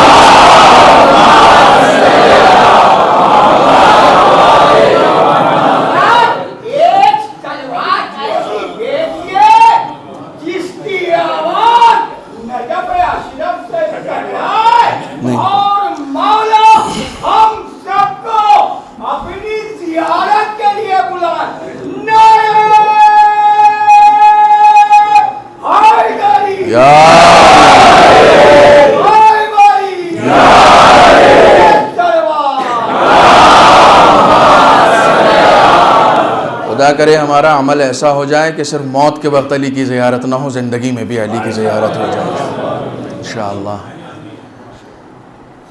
ہمیں شک ہے کہ یہ پتہ نہیں مستحق ہے نہیں ہے, لیکن یہ تو یقین ہے کہ یہ مانگنے آیا ہے. امام فرماتے ہیں دے دو, تم دے دو, ڈاؤٹ میں مت رہو. تمہارے سامنے دستے سوال اس نے دراز کر دیا ہے, مانگ لیا ہے. اللہ اکبر. امام حسین کی حدیث سنائی ہے میں نے آپ کو. دروازے پر سائل آیا, مولائے کائنات نے امام حسین کے پاس بھیج دیا. کہا کیا چاہیے؟ کہ یہ چاہیے. مثلا ایک مقدار اس نے بتایا کہ اس کی ضرورت ہے. امام نے کہا رکو. گھر گئے, جو جمع پونجی تھی وہ جمع کیا. خواتین سے کہا کچھ گہنے وہنے ہیں؟ کہا ہاں ہے. سب جمع کیا, ایک رومال میں لپیٹا, اور رومال میں لپیٹ کے گھر کے اندر سے, سامنے نہیں آئے, دروازہ کھولا نہیں, گھر کے اندر سے ہاتھ باہر کر کے امام حسین نے کہا یہ لو. کہا مولا سامنے کیوں نہیں آ رہے ہیں؟ کہا شرمندگی ہے. اللہ اکبر. مانگنے والے کو نہیں, دینے والے کو. کہا مولا آپ کو شرمندگی کیسی؟ کہا جتنا دینا چاہ رہا تھا اتنا نہیں دے سکا. اس بات کی اس کی حاجت سے کہیں زیادہ دے دیا ہے. کہا میں جتنا دینا چاہ رہا تھا میں اتنا نہیں دے سکا, اس بات کی شرمندگی ہے. پورا قصیدہ اس نے کہا ہے, قصیدہ تاریخ میں موجود ہے, پورا قصیدہ کہا ہے اس نے. یہ شان ہے ان کی عطا کرنے کی. یہ ایک ہی دروازے سے اتنا دے دیتے ہیں کہ کسی کے 40 دروازے سے بھی اتنا نہیں ملتا. یہ شان ہے ان کی عطا کرنے کی. توجہ فرمائیے گا, یہ عظیم نعمتوں میں سے ایک نعمت ہے جو خداوند عالم, اگر آپ کے پاس کوئی سائل آ رہا ہے اپنے گزشتگان کے نام سے, اپنے مرحومین کے نام سے, اگر ثواب جاریہ چاہتے ہیں نا, خدا کی قسم لوگوں کی حاجتوں کو پورا کرنا, لوگوں کی حاجتوں کو پورا کرنا امام حسین کے مطابق خداوند عالم کی عظیم نعمتوں میں سے ایک نعمت ہے. امام حسین کے مطابق عظیم نعمتوں میں سے ایک نعمت ہے. سب سے کم سوشل ورک کی ایکٹیویٹیز الحمدللہ ہمارے یہاں پائی جاتی ہے. سب سے کم. ہمارے یہاں ماتمی انجمنیں تو ہیں, لوگوں کی ضرورتوں کو پورا کرنے والی انجمنیں نہیں ہیں. ہمارے یہاں نوحہ پڑھنے والی انجمنیں تو ہیں, لوگوں کے آنسو پوچھنے والی انجمنیں نہیں ہیں. ہمارے یہاں دیگر انجمنیں, ہر طرح کی انجمنیں, آپ کہیں پر چلے جائیے آپ کو سوشل ورک سرداروں میں بہت زیادہ دکھ جائے گا, دوسری قوموں میں, عیسائیوں میں بہت زیادہ دکھ جائے گا. سب سے زیادہ جن کے یہاں ہونا چاہیے تھا, سب سے زیادہ جن کا امیر اس وقت تک سوتا نہیں تھا جب تک پورے شہر کو کھانا نہ کھلا دے, اس وقت تک سوتا نہیں تھا. ان کے چاہنے والے الحمدللہ اس طرح کی انجمنیں ہمارے یہاں نہیں ہیں. یہ عیب ہے, یہ ہمارے یہاں کا ایک فالٹ ہے. آپ یقین جانیں اس طرح کے کام ہم لوگ بہت اچھے سے کر سکتے ہیں. میں نے ایک جملہ گجرات میں کہا تھا کہ معصومین نے اپنوں کو کھلانے نہیں کہا ہے, بھوکوں کو کھلانے کہا ہے. ہم خود ہی بناتے ہیں, خود ہی کھا جاتے ہیں. اپنوں کو کھلانا کمال نہیں ہے, بھوکوں کو کھلانا کمال ہے. آپ یقین جانیں اپنوں میں اگر ہم 1000 کو کھلا دیں اور کسی ایک بھوکے کو کھلا دیں, خدا کی قسم کوئی موازنہ نہیں ہو سکتا ہے, کوئی موازنہ نہیں ہو سکتا. کوشش کریں. بہت سارے ماشاءاللہ سے انٹلیکچوئلز ہیں اور بہت سارے ایسے لوگ ہیں جو ورک کر سکتے ہیں, فیلڈ ورک کر سکتے ہیں. ہمارے یہاں کے نوجوان اس زمرے میں کام کر سکتے ہیں, قدم اٹھا سکتے ہیں. میں گجرات گیا تھا کہ وہاں پر ایک حسینی یوتھ کے نام سے ایک انجمن ہے. وہ لوگ آئے, ان کا کام کیا ہے؟ ان کا کام اب تک صرف عزاداری تھا. امام حسین کی عزاداری کو آرگنائز طریقے سے وہ کرتے تھے. انہوں نے مجلس کے بعد ایک میٹنگ ہمارے ساتھ کی, کہنے لگے کہ آپ ہمارے کام کو بتائیے کہ ہمیں کیا کیا کرنا چاہیے. ہم نے کہا سب سے پہلا کام آپ کو سوشل ورک کرنا ہے, دوسروں کی ضرورتوں کو پورا کیجئے, چاہے وہ کافر ہی کیوں نہ ہو, چاہے وہ مشرک ہی کیوں نہ ہو. آپ دوسروں کے کام آئیے. جب بھی کوئی مشکل میں ہو اس کے ذہن میں آپ کی انجمن آئے کہ میری مشکل کو یہ انجمن حل کر سکتی ہے, میری انجمن کو یہ نوجوانوں کا طبقہ حل کر سکتا ہے. یہ دوسروں کے کام آتے ہیں. کیوں؟ اس لیے کہ جب بھی ہمارے اماموں کی موجودگی میں جب بھی کسی کے اوپر کوئی مشکل آئی ہے اس نے ہمیشہ مشکل کشا کا دروازہ کھٹکھٹایا ہے. اس نے ہمیشہ امام محمد تقی علیہ الصلوۃ والسلام کے زمانے میں,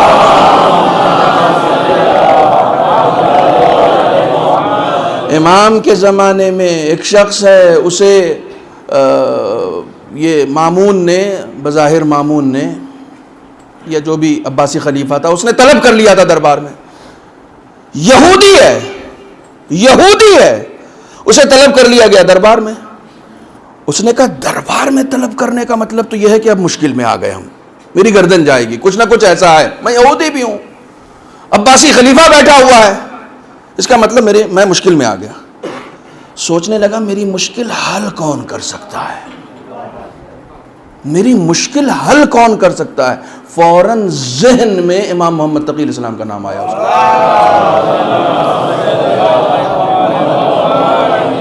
فوراً ذہن میں امام کا نام آیا.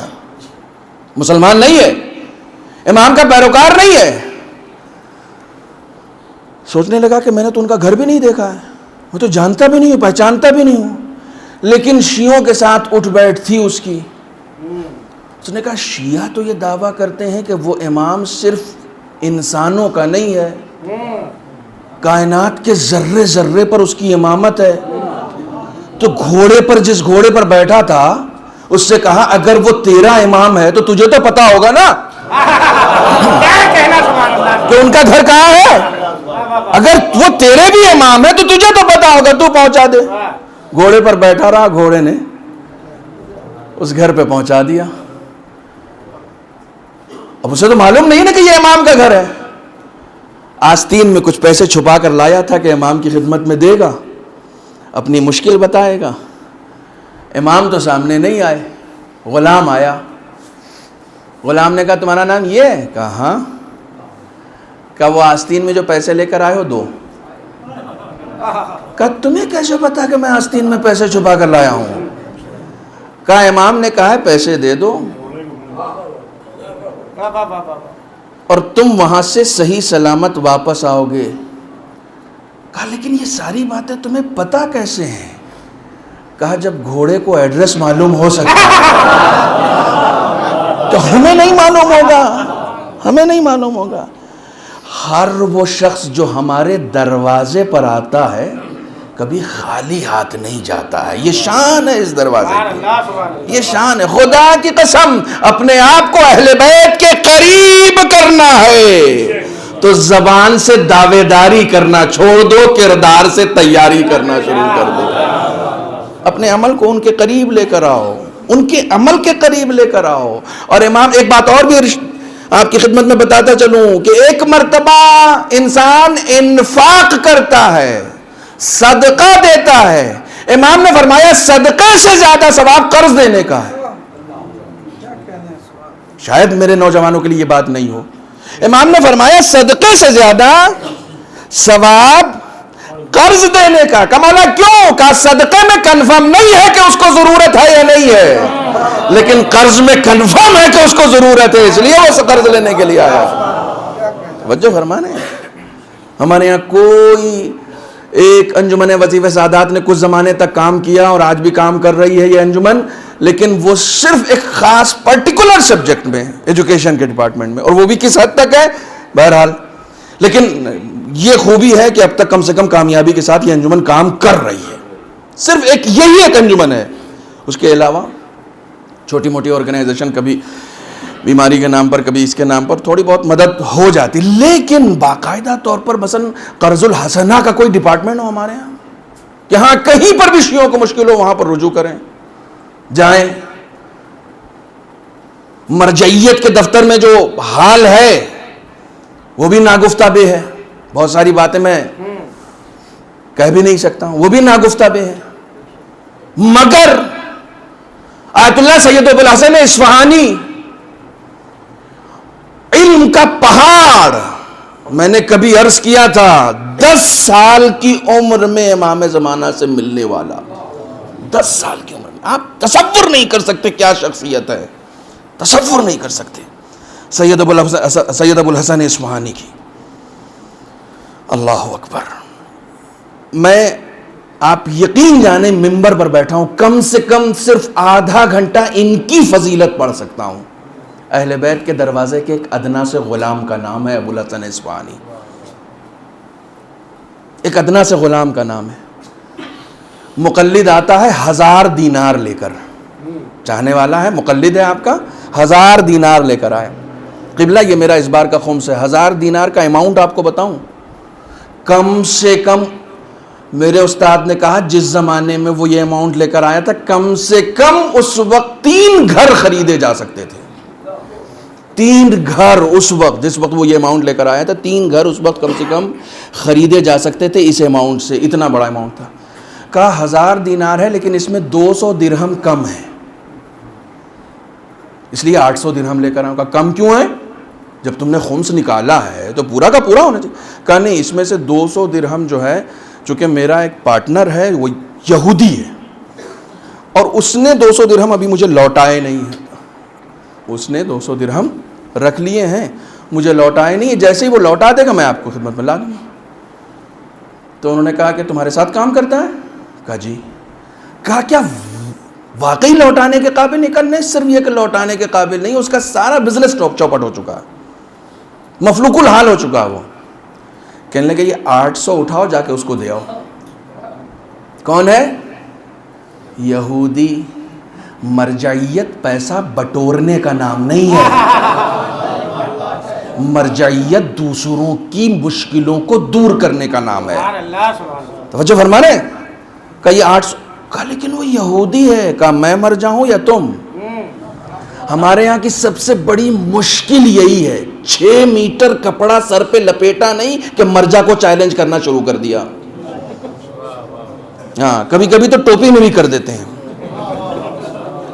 لباس کے پیچھے مت جائیے، مرجع کو چیلنج کرنا شروع. بس منبر پہ چرب زبانی آنی چاہیے. کہا میں مر جاؤں یا تم؟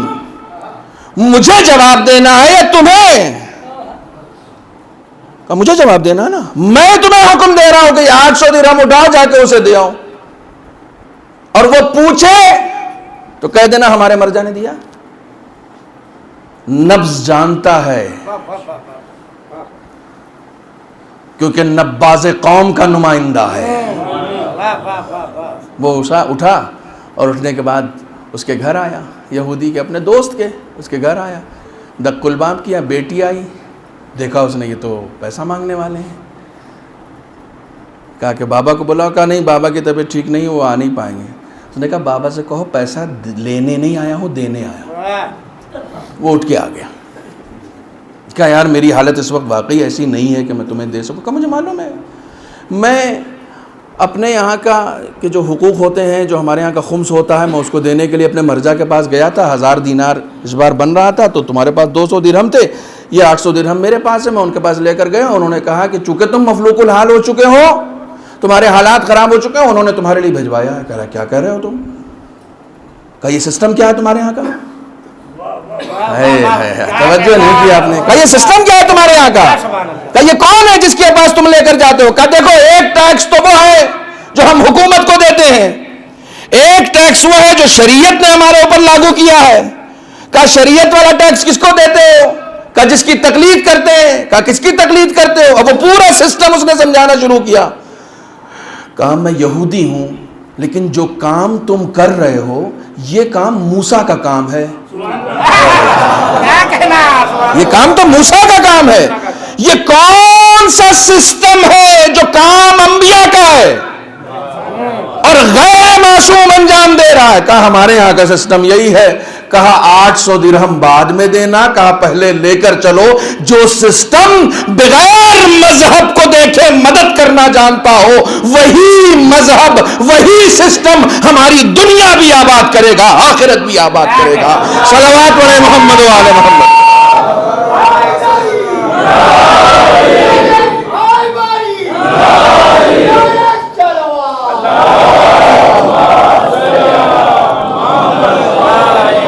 ایمان لے آیا، ایمان لے آیا.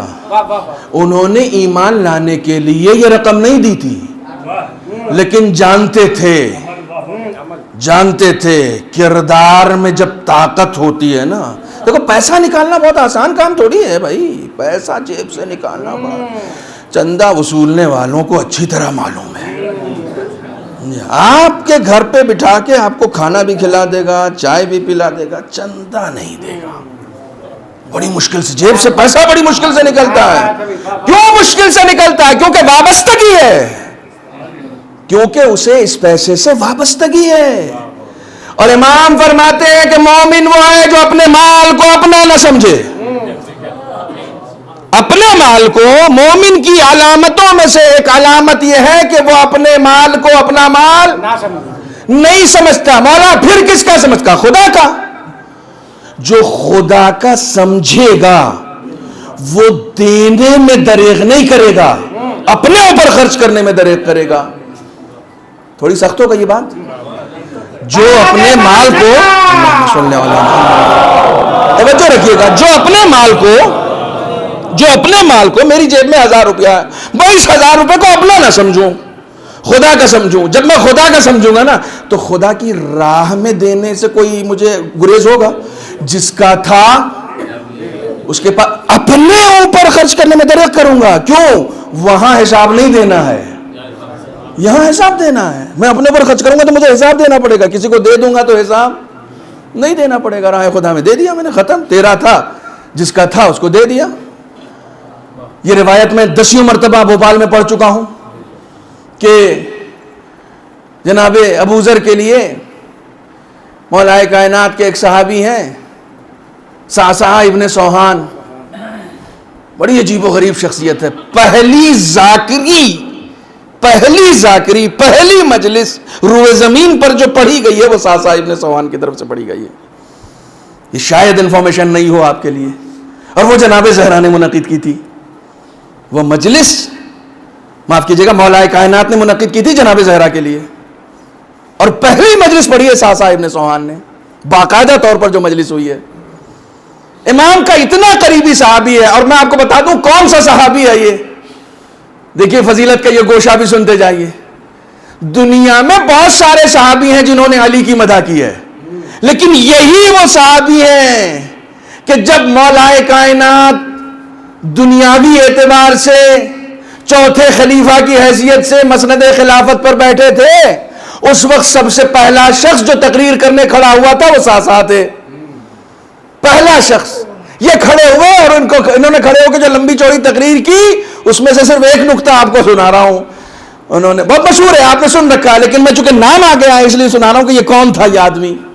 کھڑے ہو کر کہتے ہیں کہ دنیا کے سارے امیروں کو مسند نے عزت دی ہے, آپ پہلے امیر ہیں جس نے مسند کو عزت عطا کر دی ہے. یہ صعصعہ ابن سوحان کا قصیدہ ہے.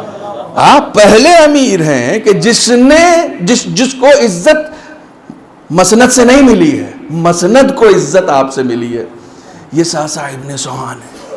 انہوں نے جناب ابو ذر سے کہا کہ میں جناب ابو ذر کے لیے کہا کہ صبح صبح میں ابو ذر کے ہاتھ میں درہم و دینار دیکھتا تھا, اور شام ہوتے ہوتے یہ بالکل فقیر ہو جاتا تھا, کچھ بھی نہیں, پھر پیسے ہی نہیں ہیں.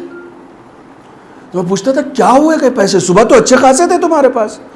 تو ابو ذر کہتے تھے میں نے صندوق میں رکھ دیا ہے. صندوق آج بھی عربی میں بینک کو کہتے ہیں. کہا میں نے صندوق میں رکھ دیا ہے. تو میں پوچھتا تھا کہ یہ صندوق کھلے گا کب؟ کہا جیسے ہی مروں گا اپنے آپ کھل جائے گا. موت جو ہے وہ صندوق کی چابی ہے. یعنی انویسٹ کرو مگر اسمارٹ انویسٹر بنو. ہمارے یہاں ایک پالیسی کی کمپنی ہے, جھوٹا نعرہ ہے اس کا, زندگی کے ساتھ بھی اور زندگی, جھوٹا نعرہ ہے. کسی کو زندگی کے بعد LIC کا پیسہ کام آیا ہے؟ ہم بتائیں گے آپ کا پیسہ زندگی کے بعد آپ کو کام آئے گا. LIC کے بتانے پہ مت جائیے, مولا کے بتانے پہ جائیے. مرنے کے بعد LIC والا پیسہ کام نہیں آئے گا, جو آپ نے راہ خدا میں انویسٹ کیا وہ کام آئے گا. وہ کام, زندگی کے ساتھ بھی اہل بیت کا بتایا ہوا طریقہ کام آتا ہے, اور زندگی کے بعد بھی اہل بیت ہی کا طریقہ کام آتا ہے, اور کوئی نہیں کام آئے گا. آپ یقین جانیں, آپ یقین جانیں. ابو ذر نے کہا کہ وہ صندوق میں نے رکھ دیا ہے, جیسے ہی میں مروں گا وہ کھل جائے گا. تم کو لگ رہا دے دوں گا تو کم ہو جائے گا. عام طور سے انسان اس لیے نہیں دیتا, نہیں بھائی ابھی بچے کی فیس دینی ہے. بچے کی فیس کب دینی ہے؟ 14 تاریخ کو. آج کیا تاریخ ہے؟ 6 تاریخ ہے. تمہارے پاس 7 تاریخ کو ایک ضرورت مند آ گیا, اس کو آج ضرورت ہے. بچے کی فیس 14 تاریخ کو ہے. مولا کیا کروں؟ مولا فرماتے ہیں تمہارے پاس 1 دن کا رزق ہے تو خدا کا شکر ادا کرو. آپ یقین جانیں, روایتوں کی ذمہ داری میری ہے. مولا فرماتے ہیں 1 دن کا رزق ہے تو خدا کا شکر ادا کرو. پھر پرسوں کیا ہوگا؟ پرسوں جو زندہ رکھے گا وہی دے گا. تمہیں یقین ہے خدا پر؟ تمہیں یقین ہے؟ اگر یقین ہوگا تو تم اس کو دے دو گے، کیونکہ جس نے آج دیا ہے وہ کل دینے پر بھی قادر ہے. جس نے آج مجھے دیا وہ کل دینے پر بھی قادر ہے. تم دے دو نا، تم یہ کیوں سوچ رہے ہو؟ تم دے دو، کل تمہارا کیا ہوگا. ہمارے ہاں ساری پرابلم یہی ہے، ساری پرابلم کل کیا ہوگا. یہ پرابلم اس وقت زیادہ اچھی ہوتی جب ہم مرنے کے بعد والے کل کی سوچتے، کہ جب ہم مر جائیں گے تب کیا ہوگا. جب آپ اس کل کی سوچ، اسمارٹ سوچیں. اسی لیے کہتے ہیں اسمارٹ انویسٹر بنے. جو لوگ تھک گئے وہ صلوات پڑھیں.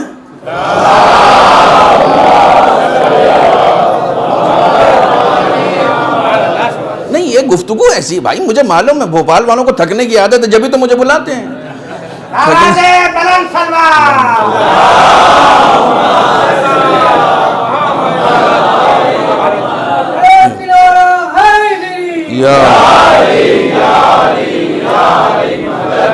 آپ یقین جانیں، آپ یقین جانیں، آپ یقین جانیں، خدا پر توکل اور خدا پر یقین کا اظہار ہی انفاق سے ہوتا ہے. یقین، یہ یقین. ایک کلپ بنی تھی ابھی گجرات میں، بڑی مشہور بھی ہو گئی. جو لوگ مجھے فالو کرتے ہیں انہوں نے یہ کلپ سن رکھی ہوگی کہ ایک شخص گیا تربوز بیچنے والے کے پاس اور کہنے لگا کہ بھیا خدا کے نام پر مجھے ایک تربوز دے دو. سچا واقعہ ہے. اس نے دیکھا جو تربوز نہیں بک رہا تھا صبح سے، ذرا سا ایک طرف سے ڈھیلا تھا، اس نے اٹھا کے دیکھا، یہ لو پکڑو. تو اس نے سونگھا، وہ تو سونگھنے کے لائق نہیں تھا، کھانے کے لائق کہاں سے رہے گا. تو اس نے کہا نہیں بھیا یہ تو کھا نہیں پائیں گے. اس نے جیب ٹٹولا، کچھ پیسے ویسے نکالے، کہا بھیا اس کا جو آتا ہو دے دو. اس نے کہا اچھے خاصے پیسے ہیں، ٹھوک ٹھاک کے اچھا بجا کے، تربوز والے بجا کے دیتے ہیں، ٹھیک ہے. اب وہ دیا انہوں نے، کہا ہاں یہ تو اچھا ہے. اس نے دونوں تربوز ہاتھ میں لیا، کہا خدایا یہ تیرے لیے دیا ہے، یہ پیسے کے لیے دیا ہے.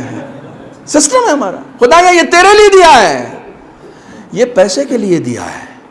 ہمارا معاشرہ ایسا ہے، ہم خدا کے لیے وہ دیتے ہیں جو نہیں چلتا. جو تربوز یہاں نہیں چلے گا وہ آخرت میں چلے گا. ہم کسی فقیر کو پیسہ بھی دیتے ہیں نا تو 5 کا وہ نوٹ دیتے ہیں جو بازار میں نہیں چل رہا ہوتا. یہ والا نہیں چل رہا یار، بہت دن سے رکھا ہوا، لو اس کو دے دیتے ہیں، یہ چلا لے گا. جو تم نہیں چلا پائے وہ چلائے گا. جو دنیا میں نہیں چلا وہ آخرت میں کہاں سے چلے گا بھائی؟ وہ آخرت میں کہاں سے چلے گا؟ وہ دو جو اپنے لیے پسند کرتے ہو. ایک خاتون کے ایصال ثواب کی مجلس ہے، بی بی زہرا سلام اللہ علیہا.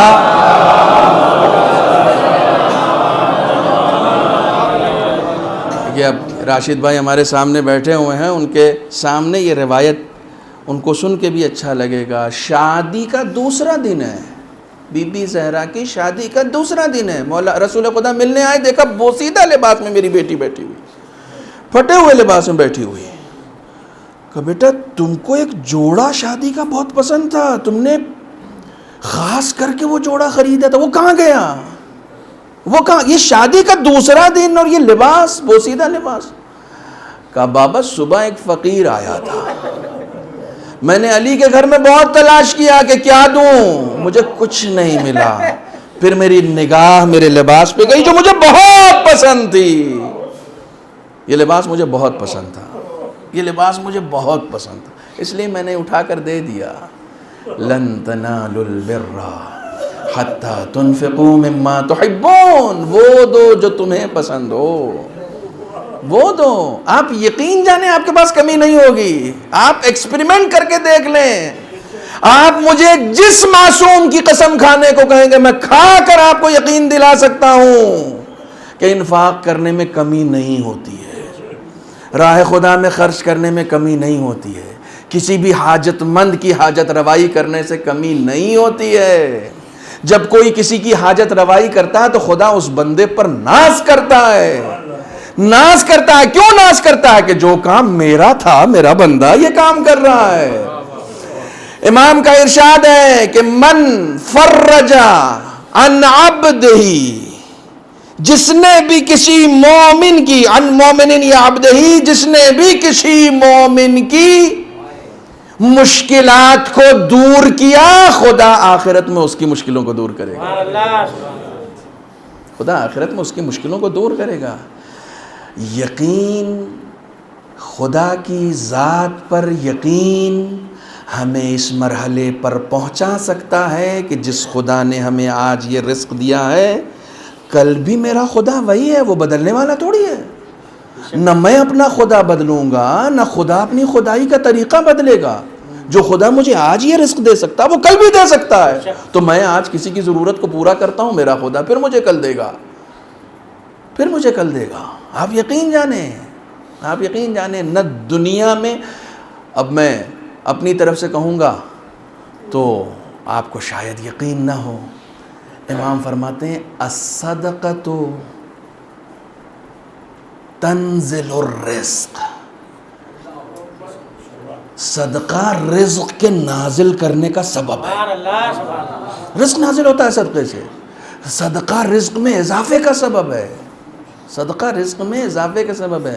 ہم لوگ صدقے کے نام پر بھی 1-2 روپیہ نکالتے ہیں، زیادہ کسی کو توفیق ہو گئی تو 5 روپیہ، کم سے کم اتنا نکالیں کہ ایک آدمی کا پیٹ بھر جائے، کم سے کم، کم سے کم۔ آپ روزانہ اپنے گھر سے نکلتے وقت اگر ایک مومن کا پیٹ بھرنے کے لیے رزق نکال دیں گے، اور مجھے لگتا ہے کہ 10 روپے میں بھر سکتا ہے، کم سے کم، کم سے کم، کم سے کم 10 روپے میں بھر سکتا ہے۔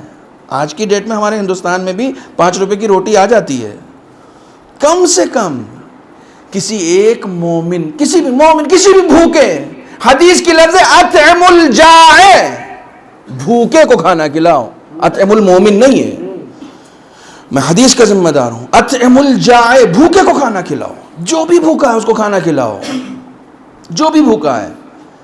کمال ہے، اللہ اکبر۔ بس میں بالکل آخری مرحلے میں ہوں، مصائب کے 2-4 لفظ مجھے پڑھنے ہیں، لیکن یہ حدیث آپ کو مجھے مکمل کرنے دیجئے۔ جائے، یہاں پر یہ بھی شرط نہیں ہے کہ انسان ہو،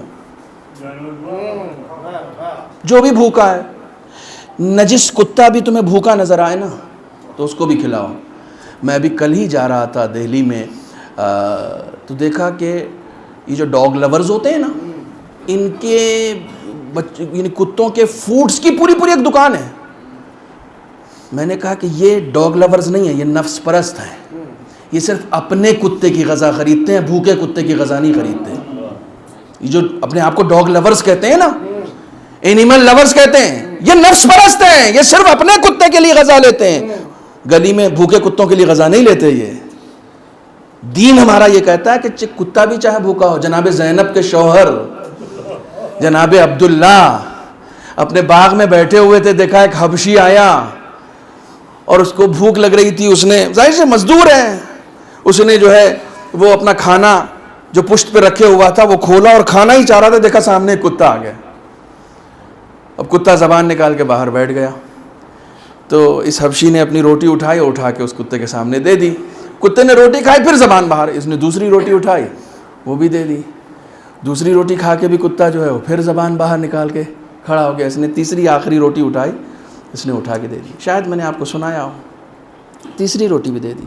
جناب عبداللہ یہ منظر دیکھ رہے تھے، ایک غلام حبشی آدمی کتے کو کھانا کھلا رہا ہے، اس کے پاس آئے، کہنے لگے کیا ہوا، تم نے کھانا کھایا نہیں؟ کہا مجھ سے زیادہ بھوکا یہ کتا تھا۔ کہا تم نے اسے کیوں دے دیا؟ کہا میرا رزق پھر کہیں نہ کہیں مل جائے گا، اسے کون لا کر دے گا، اسے کون لا کر دے گا، میں تو کہیں نہ کہیں ابھی پھر کچھ نہ کچھ کر کے کھا لوں گا، اسے کون لا کر دے گا۔ انہوں نے گھر سے اس باغ کے پیپر منگوائے اور اس پیپر کو لے کر، جسے کہا جاتا ہے کہ جو بھی ڈاکومنٹ بنانے کی جگہ ہوتی ہے وہاں گئے رجسٹرار آفس میں، اور جا کے وہ پورا باغ اس کے نام کر دیا۔ تو اس نے کہا کہ یہ کام آپ کیوں کر رہے ہیں؟ یہ تو میں نے خدا کے لیے کیا ہے۔ کہا میں بھی وہی کر رہا ہوں۔ نہیں، آپ پہلے جملہ میرا سنیں۔ کہا میں بھی خدا کے لیے کر رہا ہوں۔ کہا لیکن مجھے تو کتے کا پیٹ بھرنا تھا۔ کہا میں یہ چاہ رہا ہوں اس ثواب میں مجھے شریک بنا لو۔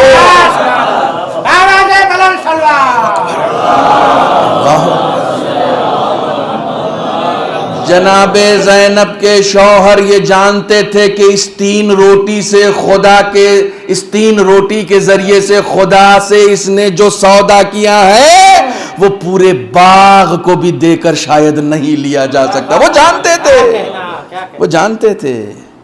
کہا کہ مجھے اس میں شریک بنا لو، اس کے ثواب میں شریک بنا لو، ایک بھوکے کتے کے پیٹ بھرنے کے ثواب میں مجھے شریک بنا لو، بس یہ باغ تمہارا ہے۔ انہیں معلوم ہے اس کی قیمت، معلوم ہے نا، انہیں معلوم ہے اس کی قیمت۔ یہ وہ لوگ ہیں جو کبھی کچا سودا نہیں کرتے۔ داماد کس کے ہیں؟ جس نے خدا سے سودا کیا ہے۔ یہ سودا کرنا اچھی طریقے سے جانتے ہیں۔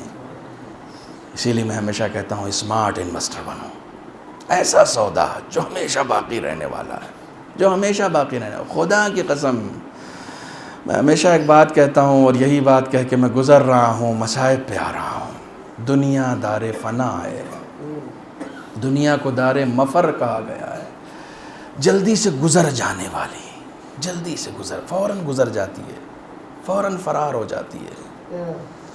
آخرت کو دار مقر کہا گیا ہے، باقی رہنے والی جگہ، ہمیشہ باقی رہنے والی جگہ۔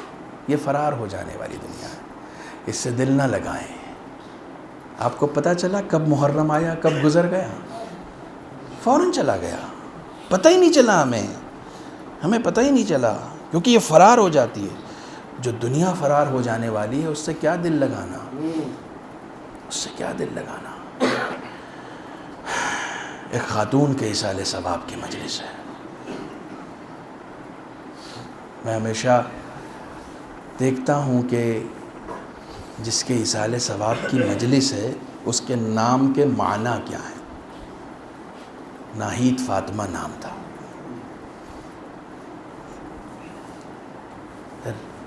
لغت نے ایک مہربان، خوش مزاج،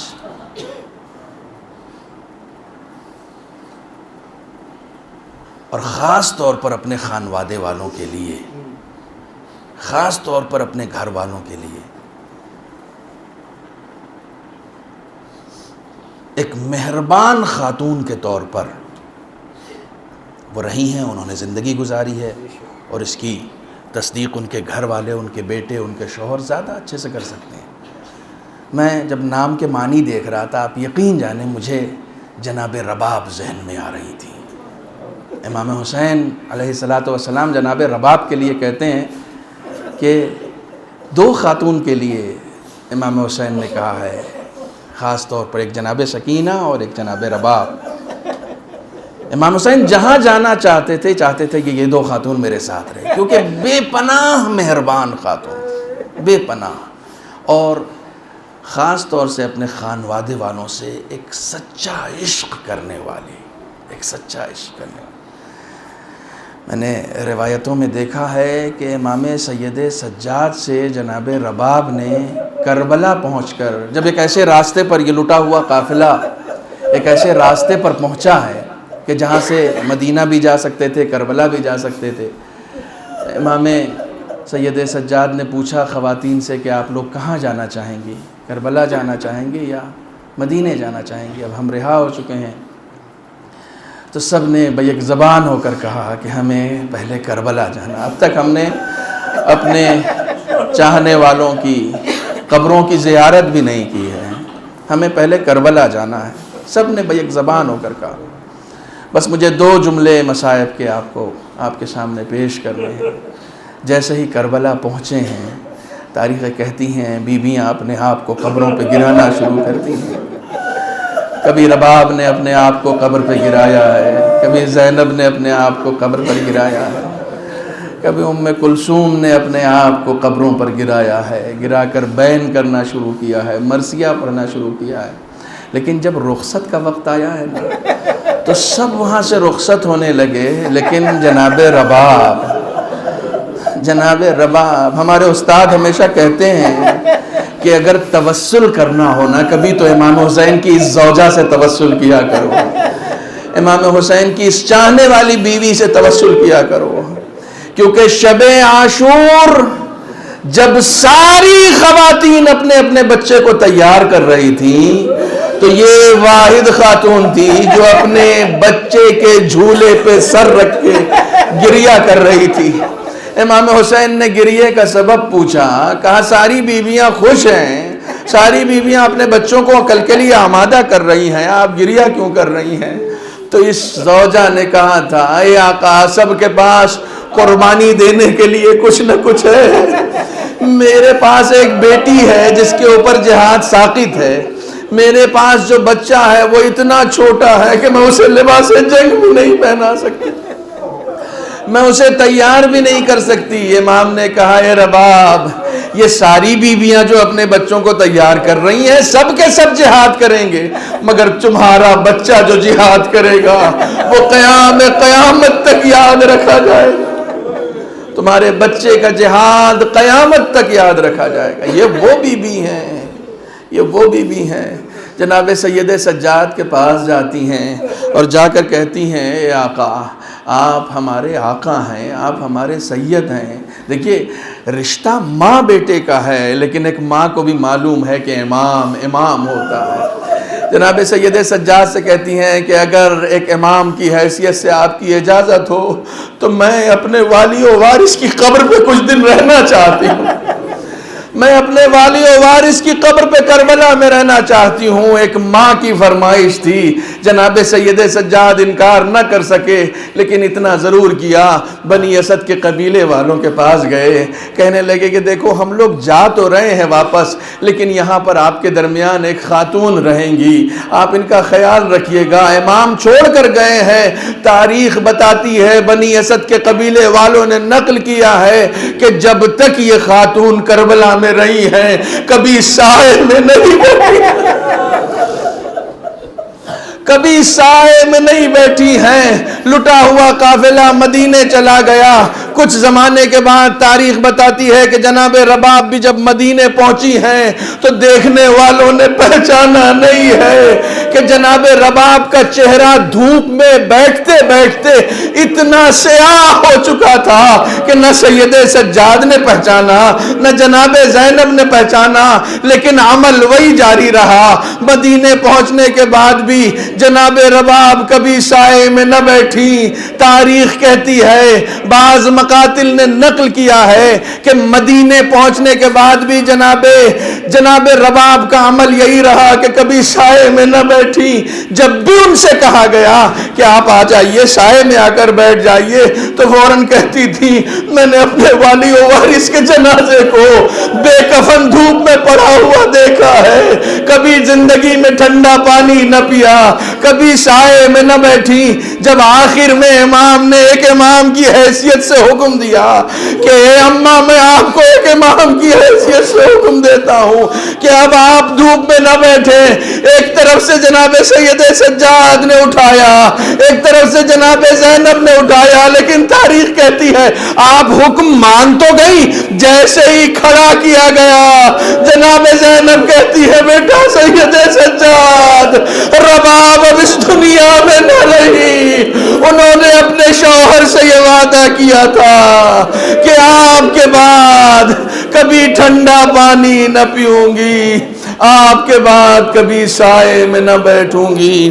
الا لعنت اللہ علی القوم الظالمین وسيعلم الذین ظلموا أي منقلب ينقلبون. بسم الله الرحمن الرحيم. اللهم كن لوليك الحجة ابن الحسن صلواتك عليه وعلى آبائه في هذه الساعة وفي كل ساعة وليا وحافظا وقائدا وناصرا ودليلا وعينا حتى تسكنه أرضك توعا وتمتعه فيها طويلا. بار خدایا بحق محمد و آل محمد ذکر کا ثواب 14 معصومین کے وسیلے سے مرحومہ ناہید فاطمہ کی روح کو ایصال فرما. معبود بحق محمد و آل محمد ہم سب کی توفیقات خیر میں اضافہ فرما, ہمارے تمام گناہوں کو معاف فرما. بالخصوص اس مجلس میں شرکت کرنے والی تمام خواتین اور تمام حضرات کے آباء و اجداد جو اس دنیا سے گزر چکے ہیں, اور بالخصوص جن کے لیے مجلس منعقد کی گئی ہے, انہیں جوار معصومین میں جگہ عنایت فرما. معبود بحق محمد و آل محمد تمام بے روزگاروں کو روزگار عطا فرما, تمام مقروضین کے قرض کو ادا فرما, پالنے والے تمام حاجت رکھنے والوں کی حاجت روائی فرما. بار الہ بحق محمد و آل محمد ہم سب کو حج و زیارات سے مشرف فرما. معبود بحق محمد و آل محمد بے اولادوں کو صاحب اولاد بنا. معبود بحق محمد و آل محمد تمام خدمت گزاران دین, علماء کرام, مراجع عظام, بالخصوص حضرت آیت اللہ خامنئی، حضرت آیت اللہ سیستانی کو طول عمر عطا فرما۔ معبود منتقم خون حسینی سلطان دماء حضرت امام عصر کے ظہور میں تعجیل فرما، ہمیں ان کے اعوان و انصار میں شمار فرما۔ ربنا تقبل منا انک انت السمیع العلیم۔ گزارش ہے ایک مرتبہ اور سورہ حمد اور 3 مرتبہ سورہ اخلاص کی اول و آخر درود کے ساتھ مرحومہ ناہید فاطمہ بنت انیس الحسن۔ بسم اللہ الرحمن الرحیم، الحمدللہ رب العالمین الرحمن الرحیم، بسم اللہ الرحمن الرحیم۔